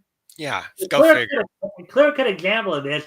And I've been reading a lot of these articles, and people keep asking Braveheart, why don't you bring him back? And he's all saying, well, he's just completely dismissing the fact that it's constantly being outsold. Yeah. It didn't take a dummy to figure it out. I mean, come on. Tom Brevoort. Get your act together, man. Listen to the fans, Tom Brevoort. I think he's just another one of these woke. He's woke as hell. Mainstream right. Comic makers. Yeah. This almost fetish-like obsession with flipping the bird to their fans. Yeah, exactly. He's one of those, him and Dan Slott and others like him, like those guys. No wonder comics are failing. Gail Simone, Kelly Sue DeConnick. Kelly Sue DeConnick. Let's see what was it she said again? What was it she if said you don't like my politics, don't buy my book. Yes. Every time I think of her, that's exactly what I remember. It's like, if you don't like my politics, don't buy my book. Fine, I won't. Comic State, baby! What's kind of ironic about it is that's exactly what people did. Hey, instead of buying those woke comics, why don't you buy Finbat Volume 1 on Fun My Comic, baby? Buy it today! And I'm gonna share this wonderful, beautiful trailer, by the way, before you have your new stuff. Let me go ahead and present this wonderful trailer, if you could. And please, are you ready? Well, just give me a sec to highlight it. All right. I'll even do that. Okay, cool. Go All right. All right. Oh, come on. And I guess you already put in the link in the chat. This is the link, right?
us back there. All right. All right. Well, with that then, of course, there's the comment you made there. All right. Yeah. So before we head out, of course, before we head out, today being Sunday, April 27th, 2025. Let's take a look back at this day in Nietzsche history. History!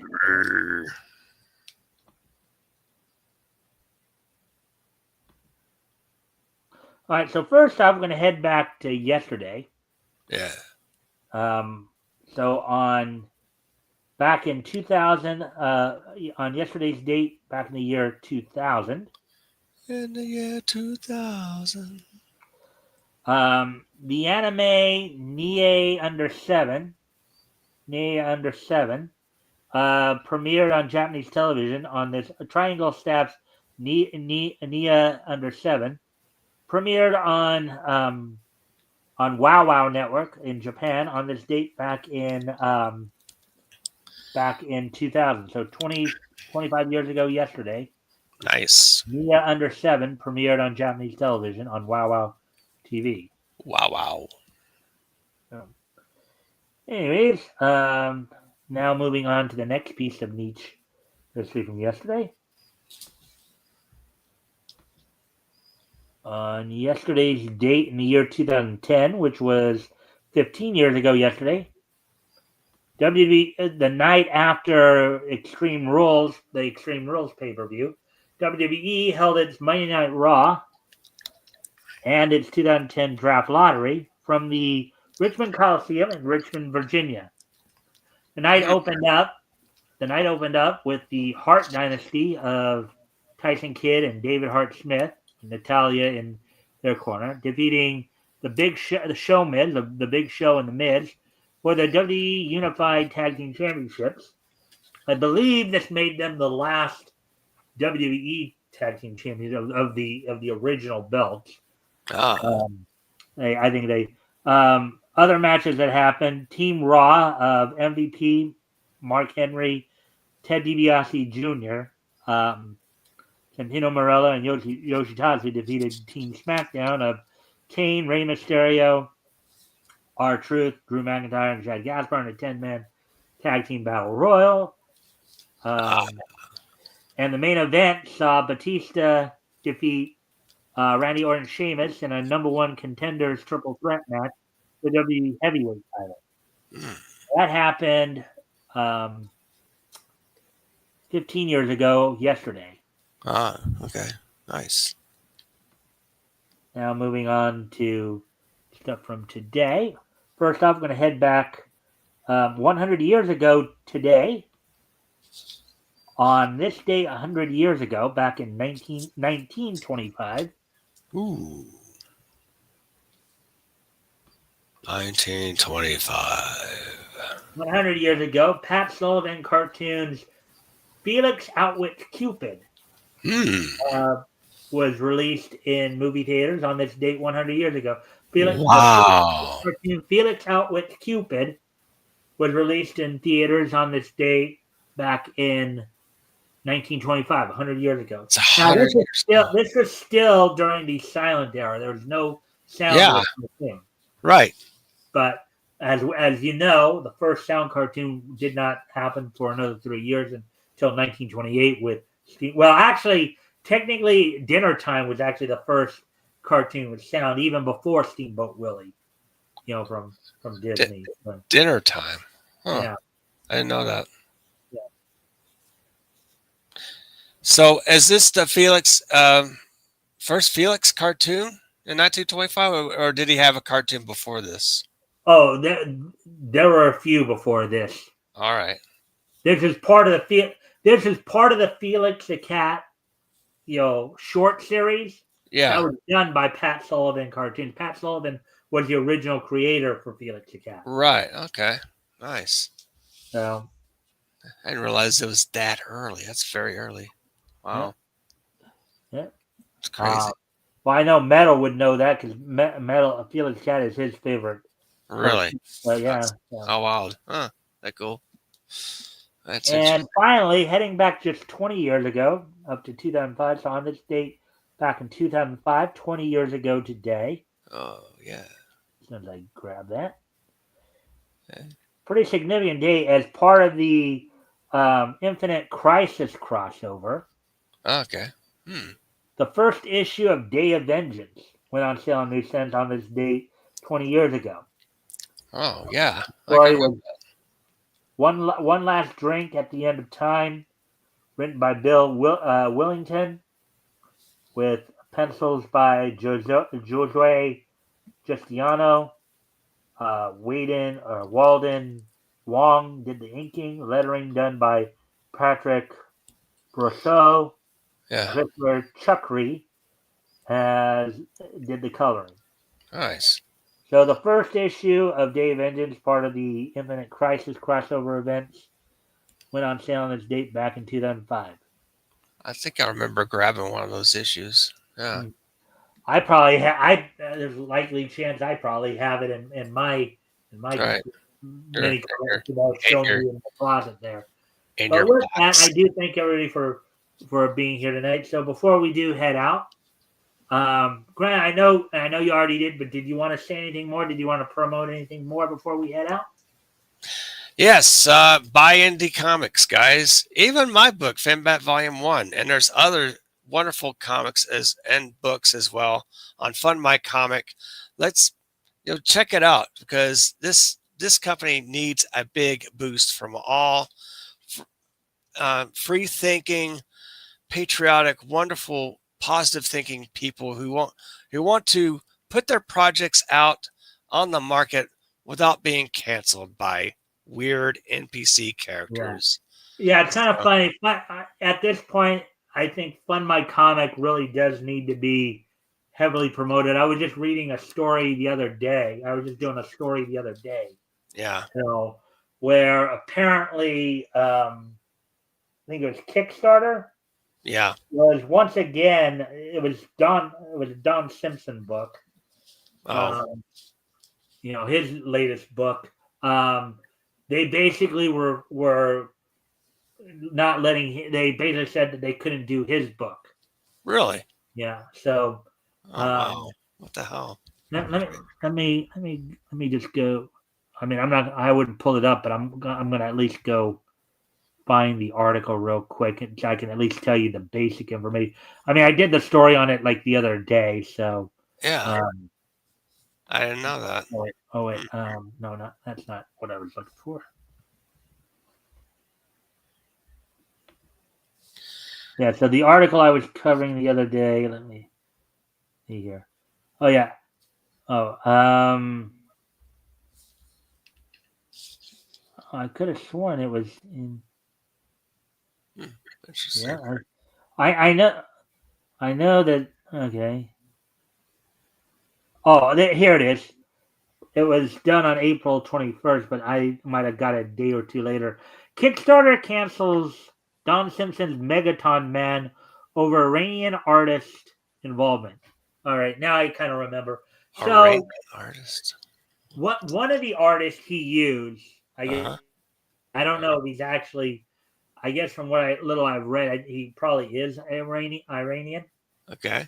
But one of the artists he used for Megaton Man is from Iran, and All right. therefore Kickstarter, what Don Simpson is claiming is that because I guess when they asked him about it, Mm-hmm. when they asked him about it, do you have any connections to anybody in Iran? And I guess he did point out, yeah, we do. We used an Iranian artist, and that's basically what got him canceled on Kickstarter. That's all right. Yeah. I'm sure So not everyone from Iran is a terrorist or wants to destroy your family and your citizens. And there's a lot of good Iranians too. I want to get out of that country and live on their own and flourish. And this comic book yeah, artist wants to get out of there. And unfortunately, it does kind of go back though to yeah, that old saying about mm, one bad apple, right? right. Yeah, Unfortunately. Yeah. So, um, Well, also you have the old man.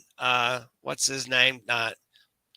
Uh, let's go, Brandon. That guy. He had some oh, Iranian. Joe Biden. Yeah, you know what I'm talking about. Yeah. They sent him like $150 million in a crate to Iran. I mean, come on. You gonna badmouth on him too? Kickstarter.